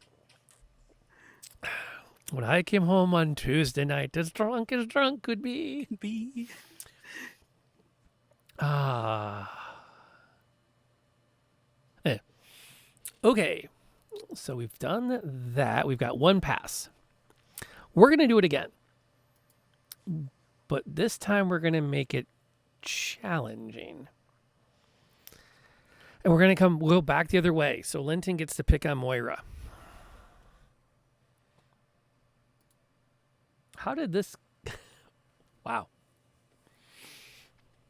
How did Moira betray Linton the last time he confided in her?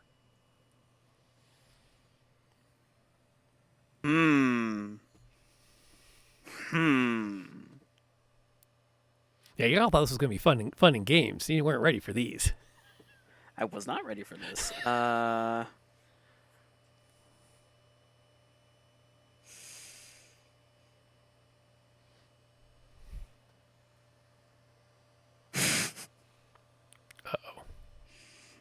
Sorry, that was the gremlin chuckle. God, this is rough. Well, I can do this. Sang a song of your recipes. Ooh. Or of some heartbreak. And to be fair, Oh, the betrayal I told people what something was. the betrayal can't be so bad that you cannot function, like you can't travel with her. It has to be it's bad enough that it hurts, but he had to cook for a group of people, and he said, "Oh, I have like a secret ingredient in here," and Moira just pipes up with the secret ingredient. It's like, I told you that in confidence.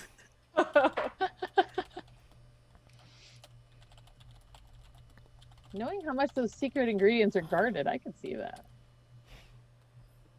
which makes sense.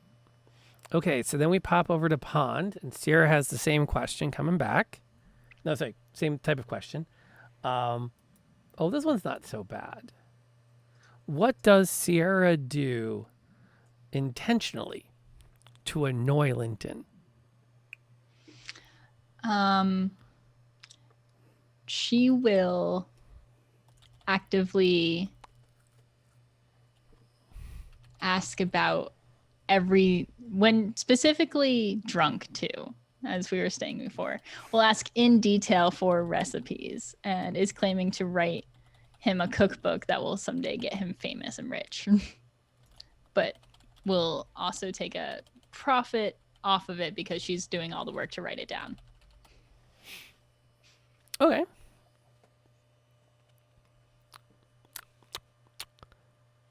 That's fair, Molly. Yes. So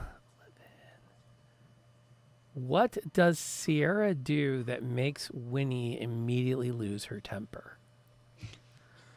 Sierra has found the way to make the granny character not so granny. Oh, I don't know. What would make a grandma lose their mind? She's always hungry. Takes all the sweets. Won't clean up after Wait, themselves. no, that wouldn't annoy a grandma. That would make them very happy. Mm-hmm. Won't eat Always something. not Never hungry. finishes her food. Taking all the sweets. She hasn't called for 3 weeks. Wait, nope, that's a different grandmother. I don't get it. He doesn't want the money that I give him. I don't understand. Told her she can't drive anymore. Wait, nope, that's different too. Critiqued her ensemble one too many times. So wait, can you repeat the question Yeah. again? What does Sierra do that makes Winnie immediately lose her temper? She doesn't have to do it all the time, but it's something she does that just. Ugh. The negatives are always harder because we all want to be positive, and these are like, this is where we lay out some tension. Okay, well, we've kind of established that Sierra gets a little tipsy sometimes, right? Oh, So yeah. maybe it's like when they get to that point of like the two drunk, we're no longer tipsy, we're fully turned, and like grandma is like, okay, we need to rein it in. We need to rein it in. I'm just gonna jump on this bus real quick. It's fine. And it's like because they start making a mess, it's like you're not using a coaster. And it's like it pulls out a doily. It's like, Moves from buzzed to how many have you had again? Okay. That covers it. All right, we've got one more for this pass. Oh.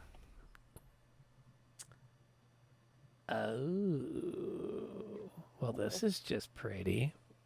No. Okay.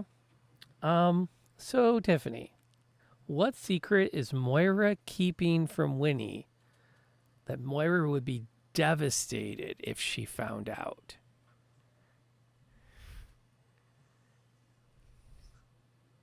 I feel like I should take my earbud out.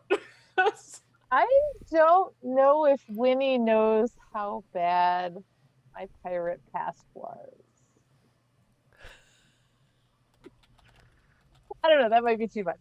Well, the DM doesn't know how bad that past was either. Should we elaborate? I don't know. I just yeah, I think he's trying to get away from the pirate past, but there was a lot. It wasn't very nice. She's a lot of vengeance in her past, and I think she's afraid Winnie won't like her if she's was too much. Well, not too much killing because we're adventurers. That's what we do. So. Well, pirates often her boots. Well, that's a secret to keep. That would definitely be a secret to keep. But man, Oh my god, it Huge got dark so fast. Well, that Oh, I'm escalated doing- quickly. I'm doing her crocheting. I love it. Oh, I could play tricks. I keep stealing all of her doilies and hiding them. Oh god. I Oh, secretly can't stand doilies. I think we're keeping the first answer because it sounds because we okay. Past, yeah. Western culture thinks of pirates as these ne'er do wells, rebels against the system. Pirates were really kind of bad. Yeah. But pirates came in varieties. There was the kind of bad, and then there was the really bad. So, I mean, it's sounding more like maybe Myra was in the really bad category. Yeah, with some of the stuff the background let me do, I think I'm going with the was really bad. And poor Winnie just assumes she was the, sailed under her own flag kind of pirate. It sparkles in the hair. It throws people Making off. friends and finding treasure. To which my read is Linton and Sierra know it wasn't all fun and games and laughter on the high seas, but even they don't really grok just some of the really bad things that happened. Yeah. Ooh, Wooly suggests maybe it was before the pirate days. Oh. Yeah, I could see that. I was going to give Moira the out of it being swept up in the pirate stuff, because if it happened before she was a pirate, that's all totally on her. I kind of liked it before being a pirate. Kind of like it. Weird way. How bad her past was before she was a pirate. Which is still pretty bad. Okay. So let's go. Okay, that's off the hook. Giving the GM fodder. Mm-hmm. Okay, now we're going to flip it. I think. I don't know. I'm just going to start filling in boxes now, going down the diagonals, because that'll fill them all in eventually. So, Molly's up. And we'll do positives again, and then we'll go back and do negatives again. So, this is Winnie looking at Moira. Okay. What length would you go to in order to defend this character? So, how far is Winnie willing to go to defend Moira? When you say defend, like protect? Or just like defend from like an accusation? Like which kind of. Protect, sure. Okay. I think that she's willing to, like, so I kind of imagine Winnie as like the shepherd kind of thing, so she considers all of you in the party like her flock, so she would protect them with her life because they're her. She feels the need to like guard them, and they might wander off, and she'll give them space, but then she'll go and find them and protect them fiercely. Do not mess with my flock. Which is interesting because you can almost see like Pon's look. There's like, I don't think my character would. Yeah, maybe. Let's see here. Then that. Speaking of, Pond. This is a question about for Sierra about Winnie this time. What do the two of them have a weird mutual love of, or for? I I went with the first thing that came to mind for some reason. It was crocheting.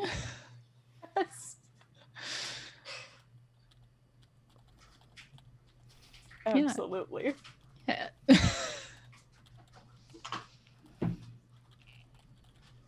Okay, my notes say Sierra and Winnie have a love of crochet. We do not ask. I feel like we probably shouldn't. And then this is coming over to RJ. What would it mean to Linton if he lost his friendship or companionship with Sierra? Devastated. He likes everyone here. Clearly, I should have done some more negatives first. Yeah, no. Hey, no, sandwich. We kind of need a break.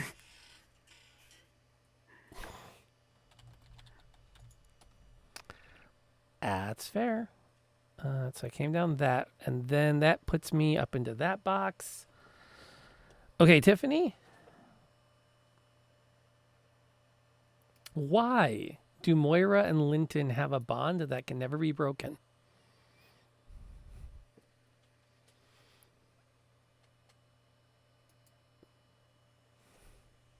I think it's that love of cooking. I think she did a little bit on the pirate ship, but she's like what Linton can do with a manticore corpse is amazing. But it feeds people. It's that base thing that always needs done. So I like I don't know. Kind of think I think maybe they've got this taking care of people through cooking thing. Okay. You really leaned in on that cooking thing. I didn't need to, but yeah, like he's got the shift and we're having a lot of fun with it. So I think that would be kind of cool. Either that or love of I think the love of cooking. We can do love of cooking. Are you ready to come back the other way?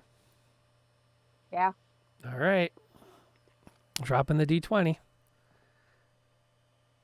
We already have that one. Specifically, I think you already have that one. Ooh.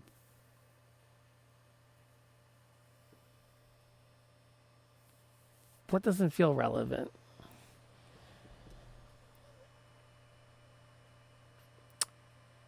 Okay, so we've established that Moira and Linton bond over cooking. that Linton is he's all in it with the party, but there's this little bit of a twist. Moira doesn't really like Linton that much. Why not?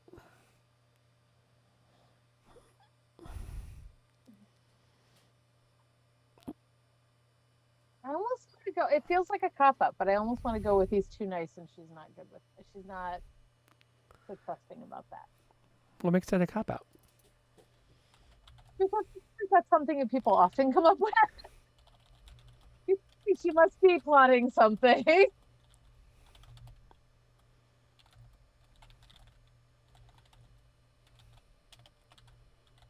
don't know. Okay. Yeah, I'm gonna go with that. All right. It's super nice and she just doesn't trust it. That's fair. Coming back to RJ. Question about Linton's relationship with Sierra. What is Sierra doing that either knowingly or unknowingly hurts Linton?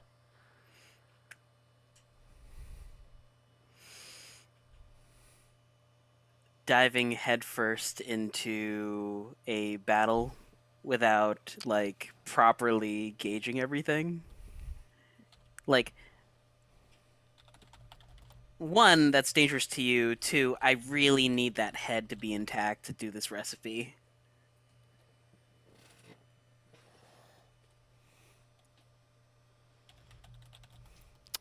I'd just like to say I'm helping by kebabbing it with an arrow.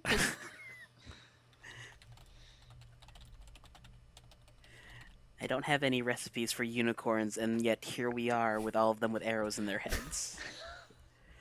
Sorry, prefacing. When I used to play Skyrim, to unicorn someone was to put an arrow in their head. There we go. I was like, I don't know if Winnie would be okay with murdering unicorns. No, First of yeah, all. I realized. I realized.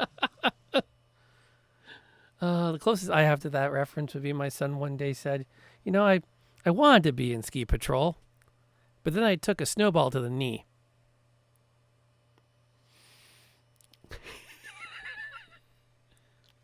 think they're going to be okay.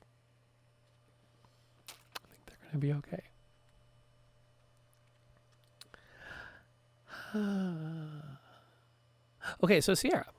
So Pond as Sierra, the question. That one we've already played with very recently in this round.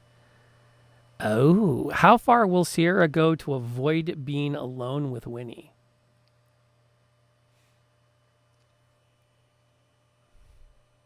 I think probably pretty far. Like, just doesn't do well with small talk, and so that makes her a little uncomfortable. Say like, she's very much the type of person that will like be like, "Oh, Winnie, I know we're alone right now. Do you need this like thing picked up? I'll go get it." Like she'll task herself very well, like, but it's hidden over like good-natured ideas. Like you need more coasters. I know a guy 2 towns over. Just be right back. Fair enough. Okay, so Sierra's never going to small talk, and it sounds like Winnie's the type that always has small talk. So It's like the how funny weather we're having, isn't it? Like just the worst, you know? It's the Grandma Cottage core small talk. Yeah, she's just unwrapping a butterscotch for like 45 minutes. Like, oh, the clouds are beautiful today. It's just the worst small talk. oh boy, this is going to be. I don't have enough cider. Can I ask a random question? How old is Winnie actually, though? Not old. Okay. Not old at all. I had that thought, but I wanted to clarify. Yes. Okay, so let me drop that there. All right. Let's see here. We've got. Where did I leave off my thing? Okay, so this is for Molly to answer.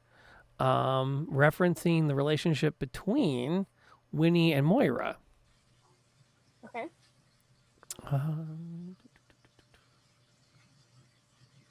What is the most dishonest thing Winnie has actually seen Moira do. Ooh, seen Moira do? Mm-hmm.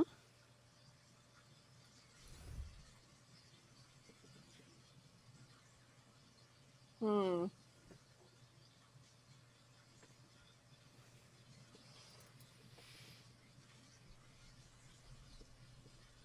Oh gosh.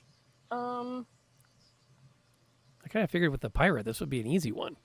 Yeah, I'm just trying to think of like how she would have seen them, I guess. My like the first thing I think of is like they were maybe like at a tavern or something and she sees her maybe stealing something or like cheating at a game of cards or like something like that. And Winnie was like, That's the most dishonest thing she's done. I don't know what else would be, because I don't know anything about. You don't. That's the whole know. point. You're assigning it to her. I know. Tiffany I can know. say no, but so far nobody's said no to any of these yet. How Molly gets to decide. How evil is the fairy bard? Oh man, I don't know.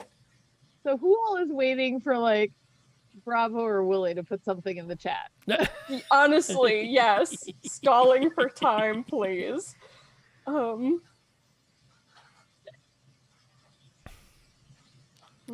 Accept payment to be a false witness? Covered for a married man going up to a tavern room? Oh, that honestly probably would be like Winnie would just probably not understand anything going on in that situation. So I don't know if she would understand if it was dishonest or no.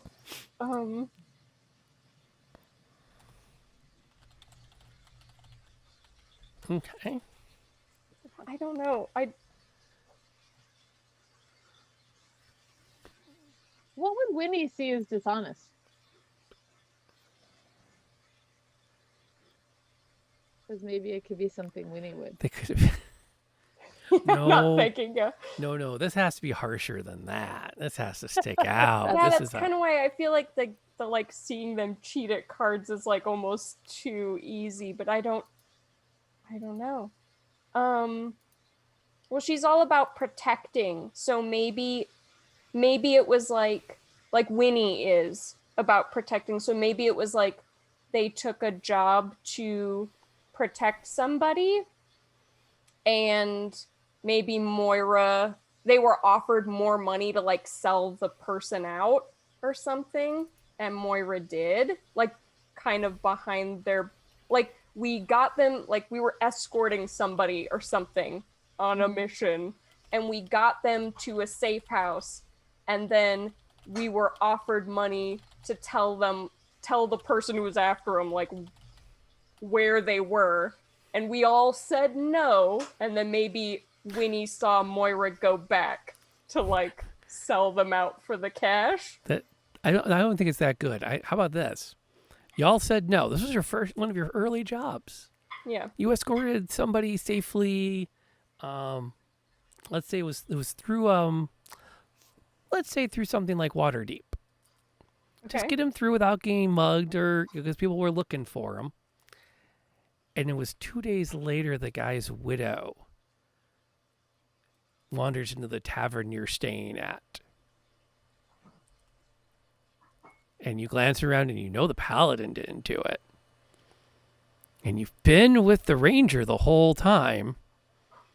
And there was that 12 hours, that whole day that Moira was off checking up on some old friends at the docks. Okay. Yeah. So Yeah, something like that, where it was like they feel like they may have failed to protect someone that they vowed they'd protect. So not guaranteed, but pretty thinking. It's walking like a duck and it's quacking like a duck. Is it a duck? I can go with that if it's I like the uncertainty of it. Yeah. So just to be clear, though, she totally sold him out, right? You don't know. I don't know if he would have or not.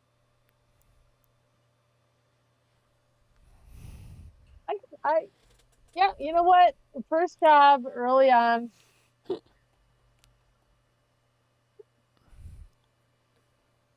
Yeah, okay, I'll take it.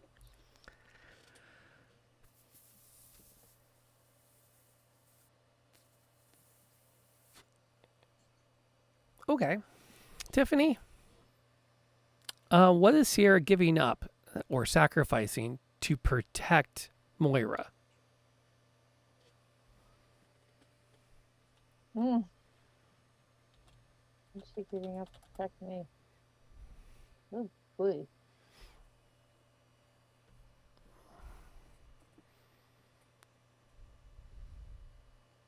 I don't know, her own sanity. Um, boy, I feel like Moira would think she was like, oh, I feel like Moira would think if somebody was putting a lot of effort into protecting her, they were taking on a challenge that was more than they needed to. Okay. I don't know if that makes sense. So if she's or taking not. on more than she should, what is she giving up then, if anything, I that has Moira going, I don't get what's in it for you. You're doing blah for me and yeah. everybody else. I think she'd almost get along with everybody else deserving, but not necessarily herself. I think she's giving up her own safety. Okay. If that works. That totally works. Is taking unnecessary risks protecting the party. Okay.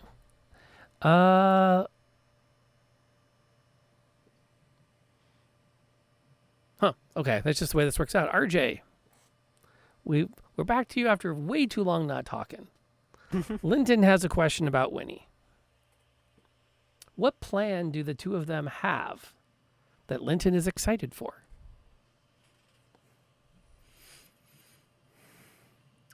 They have a thing they want to do where it's crochet and wine. Just get a bunch of people together, crochet and drink wine. Lynn's Love it. so down for that. Oh, I love it. That is so good. Now, is this like the best little bed and breakfast? I was gonna say, is this like a little bed and breakfast thing? You check in for the evening, you get wines poured out, and practice your crochet and I think that'd be awesome. Yeah. crochet and wine. B and I B think if Sunday. they drink enough wine, they're going to become those people that go on buses and like crochet covers, and it's like the crochet protesting. You guys seen that? You see that? Where like people, and they'll like suddenly there's like a crocheted sock around a stop sign pole. There's embroidery on the side of a building. You're really crocheting with wine. Love it. Hey, Van Guilty. We are doing character backgrounds. And you can see over on the screen, I have the questions that we're asking. And what's neat with this, and I'm never going to miss a chance to state it again, all the players are actually writing each other's backstories. So instead of sitting down and going, I wrote a backstory for my deeply conflicted halfling ranger, it's like, no, you didn't. We did that.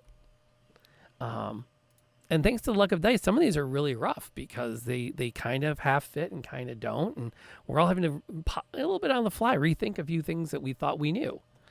Pond, I have a question for Sierra. No, we've had that one very recently. Oh, that's one we haven't had yet. What is Sierra's first memory of Moira? I feel like it must be on the docks because Sierra was a smuggler, which did a lot of boat work and stuff, and probably saw Moira and thought she was really badass. It's like, whoa, I'm not that cool. Okay, and Let's see. perceived Moira, the 3-foot fairy, as, quote, badass. Hey, she knows how to own her space.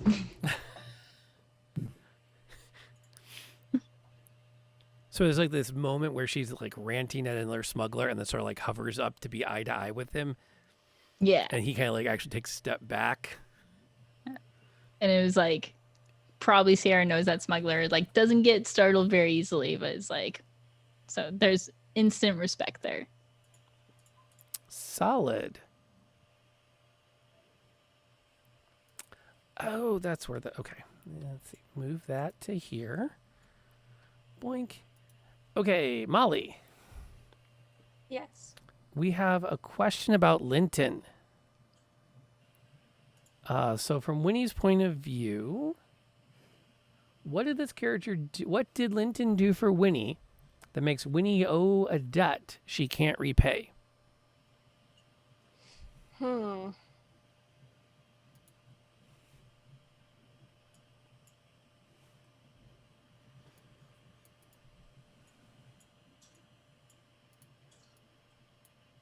debt she can't repay.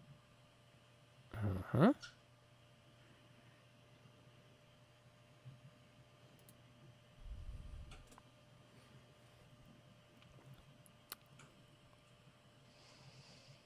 They've made plans to open a B&B at some point. I know. I definitely am thinking it's going to be like food related, probably. You've done a couple of jobs together. Mm-hmm. You've gotten to know each other a little bit.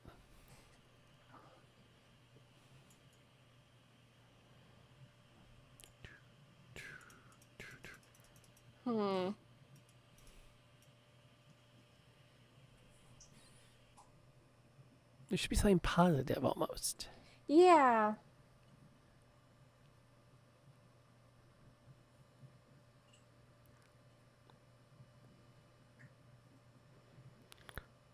Was there when no one else was. Yeah, was Maybe. there when no one else was? Maybe. Okay, so I assume that Linton like cooks all of their meals, right? Oh, yeah. Okay. Maybe maybe Winnie has confided that Winnie doesn't eat meat, but she doesn't want to be seen as like weak, or like, I don't know, she doesn't want the others to think that she like is soft, so she confided in Linton, and maybe he makes her like a little vegetarian dish instead, like concealed every time, so he's like holding that secret for her, kind of. And so it's like a debt that she feels that she can't repay because he's like holding that secret for her. Oh no, it's not very good. I don't have any other. Oh no, real no, that's ideas. I like it. that's good. And it speaks to a lot of like either how crafty Linton is or how dense Sierra and Moira are. We're really I'm not paying not attention. both though. Because that's a hard one to keep secret when you're traveling. There's a lot of work in having to have like specific dietary needs for one person in a relatively small group. For example, when you're one teenager on a history club trip that is not allowed anywhere near legumes of any form, or they will literally kill you in a moment. So the entire club plans all of the meals for the 4 days around that particular food allergy, maintaining an entire cast iron cookware set just for your food so they don't accidentally kill you, only to have you disappear at every mealtime. Oh no. And we find out on the drive back he was living on hardtack and apples. Because he just wanted to see what it would be like. Oh my goodness. Dan, if you had said something when we left. Oh. Not easier. Good kid. Nice guy. I shouldn't say kid. I mean, he's 30-something these days. They're all kids. Growing old sucks. Don't do it. People our age, kids. So Fair enough. if you're in charge, they're kids. You know. That they're kids. works. You call kids. Okay, RJ. Tough question for Linton. You ready? What are you sure Winnie is hiding?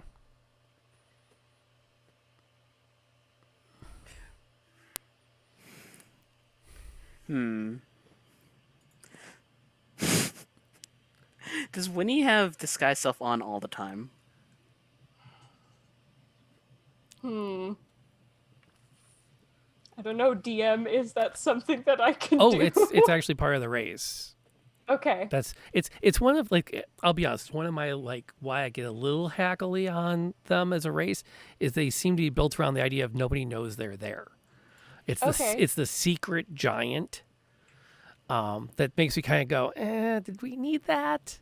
But so it's up to you. The race can be written so that you can that Winnie can look like whatever she wants to look like for as long as she wants to look it. Okay, then yeah, maybe she is glamored all the time. Okay. It's time to get a little silly. Lynn is dead sure that Winnie is some sort of were creature.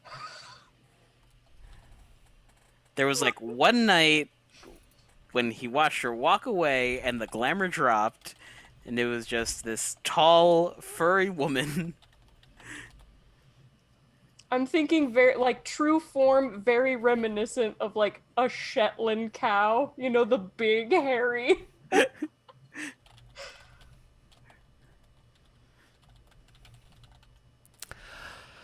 Okay, so this is a kind of an important point in the conversation about Winnie. When you say always, are we on the assumption that this group has never seen Winnie in her furball state? Or is this one of those, it's rare when they do? Hmm. Muse on that. Yeah. Because that's Give going me a to, minute to think. that also flavors Linton's slight psychosis there. Because if Winnie's been like giant as off and on, and he's like, no, I'm sure she's a were creature of some kind. Okay. Maybe in the mornings, your true self. If you Yeah. first wake up or something. When she drinks too many glasses of wine, her height just kind of varies up and down. Oh, this feels like it's so easy. Oh, darn it. I should roll again because Pond is getting like I feel like a rainbow pitch. What part of Moira's personality scares Sierra? That she's a badass pirate. And I feel like Sierra definitely knows that like she was probably like a baddish pirate, like not the fun woohoo pirate. And she doesn't know the stories behind, like doesn't know that past, and that really scares her. But also respects. Or at least she'll say she respects, so she actually wakes up in the morning. She first. All right. As though Molly doesn't have enough on her mind yet. Last one of these. No, that doesn't work.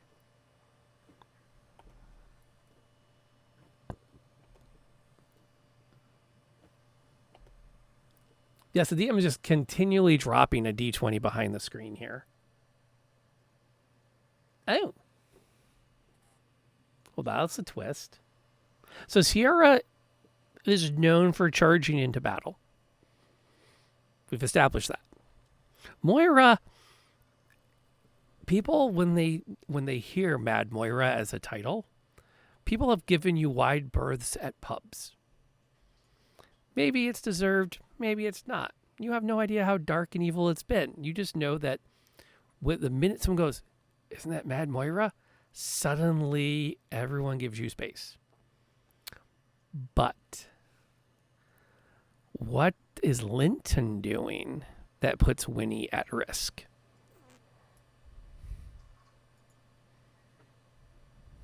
You asking me this? Yep. What is Linton doing that's putting Winnie at risk? Yep.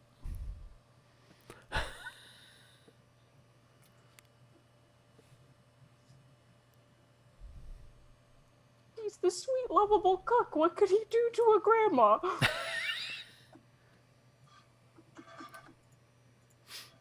Well, to endanger you all at least. Or endanger Winnie directly.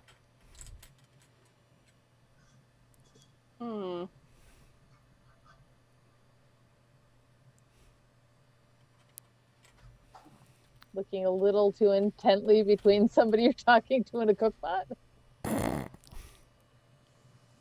He's putting us at risk, like the party or Winnie specifically. That's what Winnie thinks. You could go either direction. Okay. It might be easier to think of putting Winnie at risk. You think he might know your true form. I think the party kind of knows that, though, Bravo. I feel like it's hard for them to spend any time together for them not to know Winnie is tall. I just want Lynn to be super dense and think she's a were creature. I like that. I'm almost worried maybe what's causing the risk too. Like he doesn't just let it go at thinking. He's constantly trying to like test it or inquire more about it. Yeah, maybe it's like, so were creatures, it's like silver and like what else? So it's like he like stirring the pot and staring at me, and it's like like as a cow thinking like, oh my god, like I'm gonna be dinner. Like The fun part about that is Fae also have a weakness to silver, which furbolgs are. oh yeah, Yeah. I didn't even think of that. Now I just want to picture Linton periodically like coming suddenly around a corner when Winnie's coming by with like a silver necklace. Oh, sorry. Yeah. Do you like my new necklace? Yeah, I guess so. Maybe it's like Linton is trying to find out if she's a were creature, and or Winnie is like afraid that he's like, I don't know, as a chef or something. Maybe it's like if he knew her real form, she would be in danger of some kind. And maybe like she thinks he's trying to suss it out for that reason. Like she has no idea that you think that she's a were creature, just that like furbog delicacy. I don't know. Well, would it fit in with why she's always in disguise? She just doesn't want people to know she's a furball. Yeah, that's And the true. Or more just he that tries to find out, the more in danger she feels. Yeah. That could be it. Yeah, that like you're onto her and she can feel that. And so very much so, just like, I don't know. But what not you're the right, talking you're about. accidentally correct. Yeah. Okay. Tiffany has the last question of the night. I was wrong earlier. I missed a box. I rolled it and I lost it. Where was it? Oh, no. No, I remember what it was now. I just want to make sure I have it right. That's not it. Where did it go?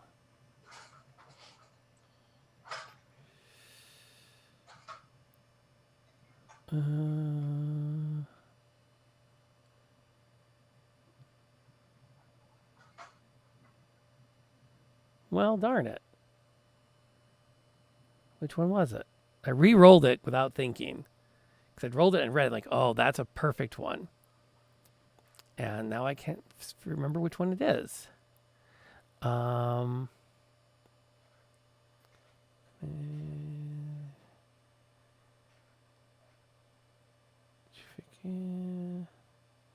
that wasn't it. There it is.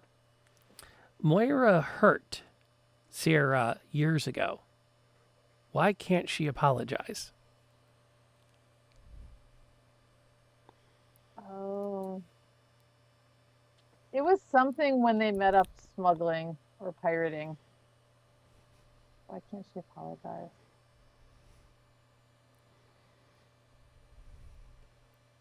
I wonder if she secretly hopes that Sierra doesn't know it was her.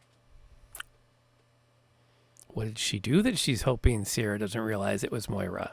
I think Moira screwed up one of her smuggling jobs.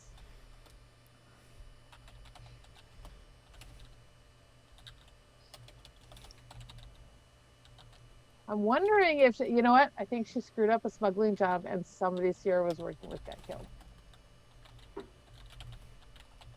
But she doesn't know that Sierra knows it was her, and she's hoping she doesn't. I don't know why that would be. Yeah, it's pretty bad. I'm guessing she wants to forget it, not apologize. That's fair. She's real good about apologizing either. I think that might be a problem thing. Maybe she's working on it.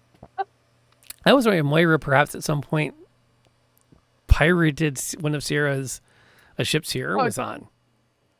Totally raided a ship. Yeah, put her in a dinghy and sent her off, thinking that her and the rest of the crew were gonna. Which means either Sierra's already forgiven her or Sierra didn't know.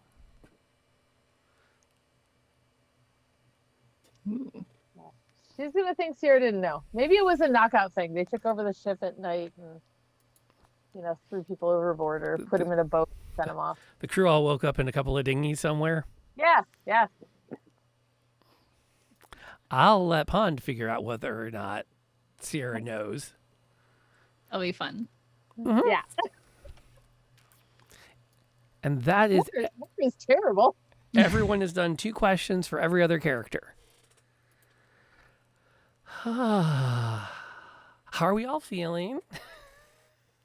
I've accomplished my goal of creating a character I haven't played before. Also, I need to flavor Entangled to be crochet yarn now. Definitely. Instead of vines, please. And thank you, Rob. It's so good. I was going to have a say in that. Not anymore. I didn't think I was going to get a say in that at all. Okay. So we are, let's see. All right. Couple of other things then to wind down session 0 stuff. And this is always hard because they always say session 0 is where you solve all the problems that you're going to have as a party. Like how to delegate. Every time a party says, "Oh, we're having a problem with blank," the go-to answer among dungeon masters is, "Well, you deal with that at session 0."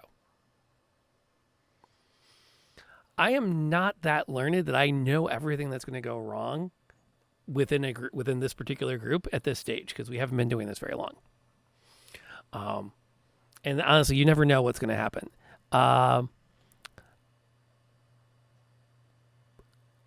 Thinking about the domain of dread and the elements of horror, I'm not going to put anyone on the spot to call anything out now unless they really want to. But we have a week till our first session, and it's plenty of time for me to make adjustments. If there's anything that's a flat out no-go, to let me know on Discord, either within our group chat or privately, like, hey, I'm not going to be okay if this happens. One thing I will share, a friend of mine had this happen. I don't know if you were in the game, RJ, or not. But an NPC was introduced, and at the end of the session, the player turned to the DM and said, "And nothing bad will ever happen to this NPC." This NPC, I've become very attached to them as a player, and you cannot let anything bad happen to them now. I will not forgive you as a human being if something bad happens to this character. And in a lot of ways, I know people who would say, well, no. The minute they get attached, that's when you take them away and create tension. And I love creating tension. I love hearing someone go, I really like this NPC, because that's code to the DM for please kill them. But at the same time, if you will not be able to emotionally come back to the table later, I don't want to do that to y'all. So just I'm just going to ask you guys here, keep me in the loop about those. I can tell you there will be nothing with eyeballs. I don't do eyeballs. I get really creeped out when things go in, they go out, people get stabbed. That whole thing in Game of Thrones with the thumbs, yeah. Like, it's weird. I can handle you crushing a guy's head with your bare hands, but you just don't poke his eyes out. It's a weird one for me, but I'll own that as an example of a red line not to be crossed. I'm going to also delegate that RJ is in charge of reminding me to have Zoom chat open. Session by session. I usually have Zoom chat open and I have Discord open. So that's another while we're playing. If anything happens where you're like, I'm getting a weird vibe and you're not comfortable telling the table you're getting the vibe, both of those angles are available to let me know that that's something we have to take off the table or we have to change gears or, I'm usually pretty good too about saying that, my water is low. We're going to take a 5-minute break, so that nobody gets embarrassed. If it would be, nobody has to feel like they're being outed for saying I called for the timeout, because that's an important thing to me, that everyone feels comfortable doing it. At a physical table, we would sometimes even have for those of us old enough to remember them, a sheet that has all the controls for a VCR on it, and you just put your hand on the button you want to push. So that can be pause, it can be rewind, it can be fast forward, it can be stop. And don't be afraid to tell me too. Please fast forward. We see where this is going. We don't need to play it out, because I'm totally cool with that. Unless it's really critical to the plot, and they'll say there's still some stuff you might not know are coming. Let's take a 5 out of game reference what the plan is. We can go from there.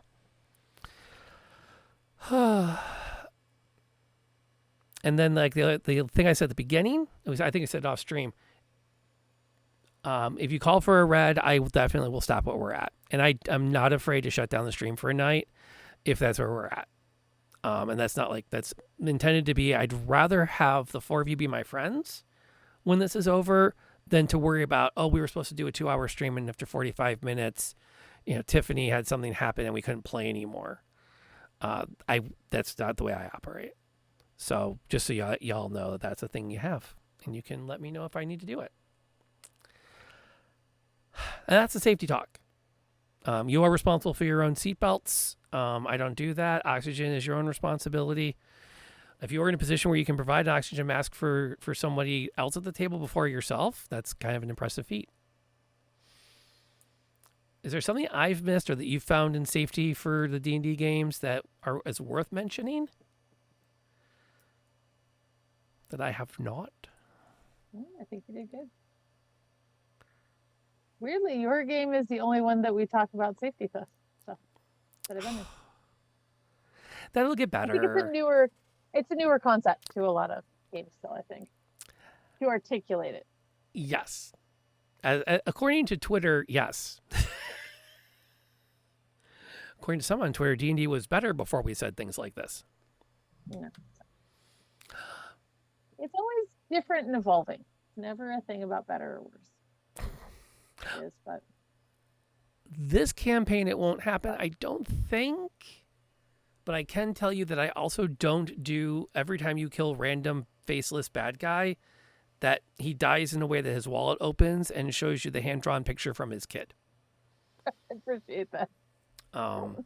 That is the one thing I will say over D&D. If you look at the years, they've made it harder to just kill the bad guys. And I'm like, no. There are extras. They get paid to show up, and they get beat up and fall down or die, and then they get paid and go home. That's why they're there. The whole Galaxy Quest. I don't have a last name. I must be a red shirt. Well, and Ray Parks, he was an extra in the first Mortal Kombat movie.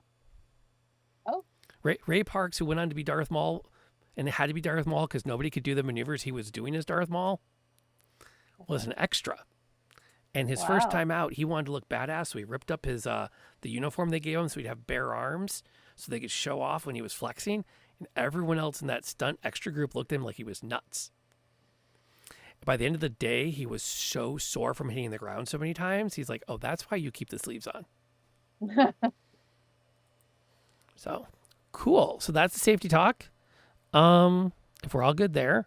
RJ's in charge of Zoom chat because I always forget to open it. We're all on D&D Beyond now, right? Mm-hmm. So we're all good there. I'll put the dice roller back up, although I don't have it activated to see. And I think we've all played enough D&D. I don't have a lot of backstory to do. Are there any questions on character creation we should touch on before we call it a night?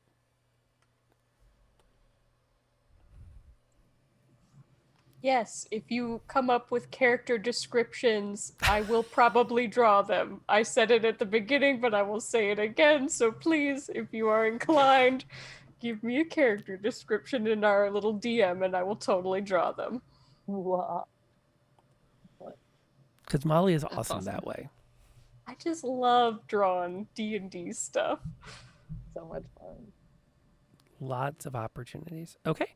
In that case, I'm looking to see who's currently on tonight because I want to send y'all somewhere. I know we're going to go over here because I think she's still got a game going tonight. Katapon is another D&D content creator and a friend, and she's been by a lot. So we're going to send all of you over there to check out her game tonight. Before you do that, are you doing a sticker giveaway? We are not doing one to. Okay. You know what? We've got enough action. We should do that tonight still. And while that delays the raid, but also gives me a chance to talk up our sponsors for those that were not here at the beginning of everything. So let me do that. Custom start. Okay, we're not going to run this the whole 30 minutes, but the command to get in is !crit.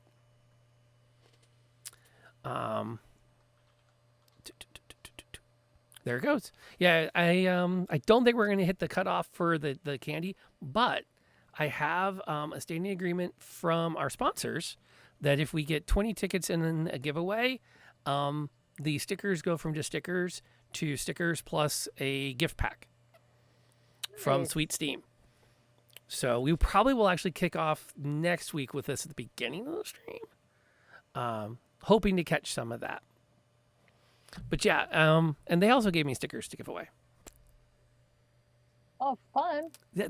I mean, full disclosure, it's a great group of friends that have put together this chocolate company, and they're toughing it out through the pandemic.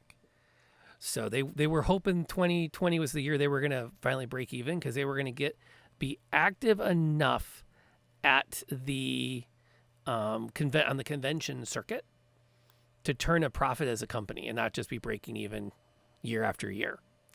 And then the pandemic happened. And so they've been just kind of like bouncing along as they go. So while that runs, and we'll see if a few more people can hop in on it. RJ, where are we going to see you next time in a D&D game? Or on stream? Oh, on stream you can see me over on GGK on Thursday where we're playing Good Society. It's a Jane Austen game. We're using the the magic expansion with factions, so it's Elegant Magics. One of our characters got into a Groundhog Day style time loop, and now he's gonna have to solve all of his problems. Wait, be back fun. up. And this is a Jane Austen era, It's in the Regency. and he's stuck in Groundhog's Day. Yeah. We have magic in our campaign. That's kind of brilliant. We were all screaming heat of the moment when it happened. It's great. That's fun. Where are we going to see that? Over at GGK, which is G Game Nights with a K. I'll link them in chat. Hit me on Discord, Yes. and I'll throw it out there with that because that sounds utterly fun.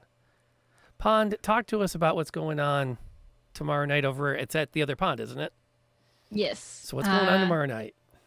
So I am continuing on. We're on episode 5 of my homebrew campaign that I'm DMing with a few cool streamer friends and stuff. That's starting at 6:30 p.m. EST. Usually we'll be doing that on Sundays, though. We just had some scheduling conflicts, but yeah. Wait a minute. So your upcoming Sunday is free? No, the Okay. scheduling conflict was me. Got it. Yeah. Sorry. It's dog stuff. It's exciting. Hey, Someone's visiting. it's family stuff. It happens. So that'll be tomorrow night. That should be a lot of fun. If you have it, I'm going to pop up everyone who streams stuff. But not all of the stream. Tiffany, what's going on? You said you got a new game with the kids starting soon? Yeah, it's starting on Sunday. We're doing Humblewood, and then working out essentially Harry Potter universe kind of live action at the table thing. Mostly because the girls just can't sit still. And they don't want to. They've all got robes and wands and whatever, so it's in the backyard, and I got to figure out how to incorporate, at the table and dueling in the backyard. So that'll be in a couple more weeks. those two are coming up, and then the Jane Austen one is A Good Society, but it's Sense and Sensibility and Swordplay, which is essentially you have secret identities. So it's like Zorro, Scarlet Pimpernel. It's a different version than what RJ's is with the magic. That's Yeah, so mostly it's getting Humblewood together. That's going to be the big one. cool. And then Molly. Yeah, so I'm playing Curse of Strahd on Saturday with my monthly group over on the Macintosh's channel, which will be super fun. We just started doing cameras too for that, so it's super fun to watch everybody and their faces when things go horribly wrong, which they have done multiple times. I keep dying to doors and brooms, so let's see what inanimate object I die to next. Wait, I thought it was only in my game you died to things like chairs. I died to chairs in yours. I died to a broom and a door in the other one. I cannot escape the inanimate objects killing me. How did you die to a door? It was a mimic. Oh. Okay. Yeah. Your Yeah. history with mimics is just amazing. Yeah, I have the best luck. Mimics will get you. Absolutely. Okay. Well, thank you everybody for hanging out. The last bit from our sponsors. If you use the code on the screen, you get 5% off your purchase. We'll wrap up the Industream ticket giveaway, and we'll pick a winner. Pond, you get stickers. Yeehaw, I exclaimed, but my mic was muted.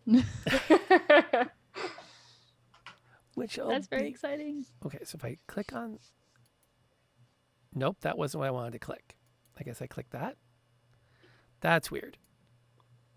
And then I'll pop over here, and then I'm going to go and do this real quick. Bink. I might start using...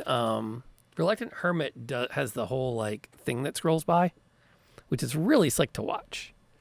But it's another overlay thing I need to add. Now we're going to kick you out of here so we can touch base with everybody here and say goodnight.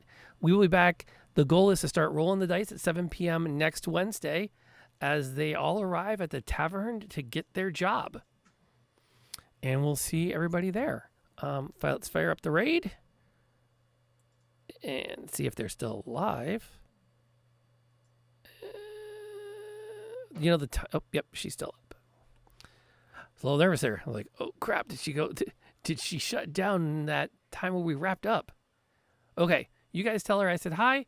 Pass on my kind words. I'll pop over there if and when I can. But as is my tradition, I always hang out with my players for a few minutes after every game to be sure that we're all in good shape and that everyone's going to be coming back next week.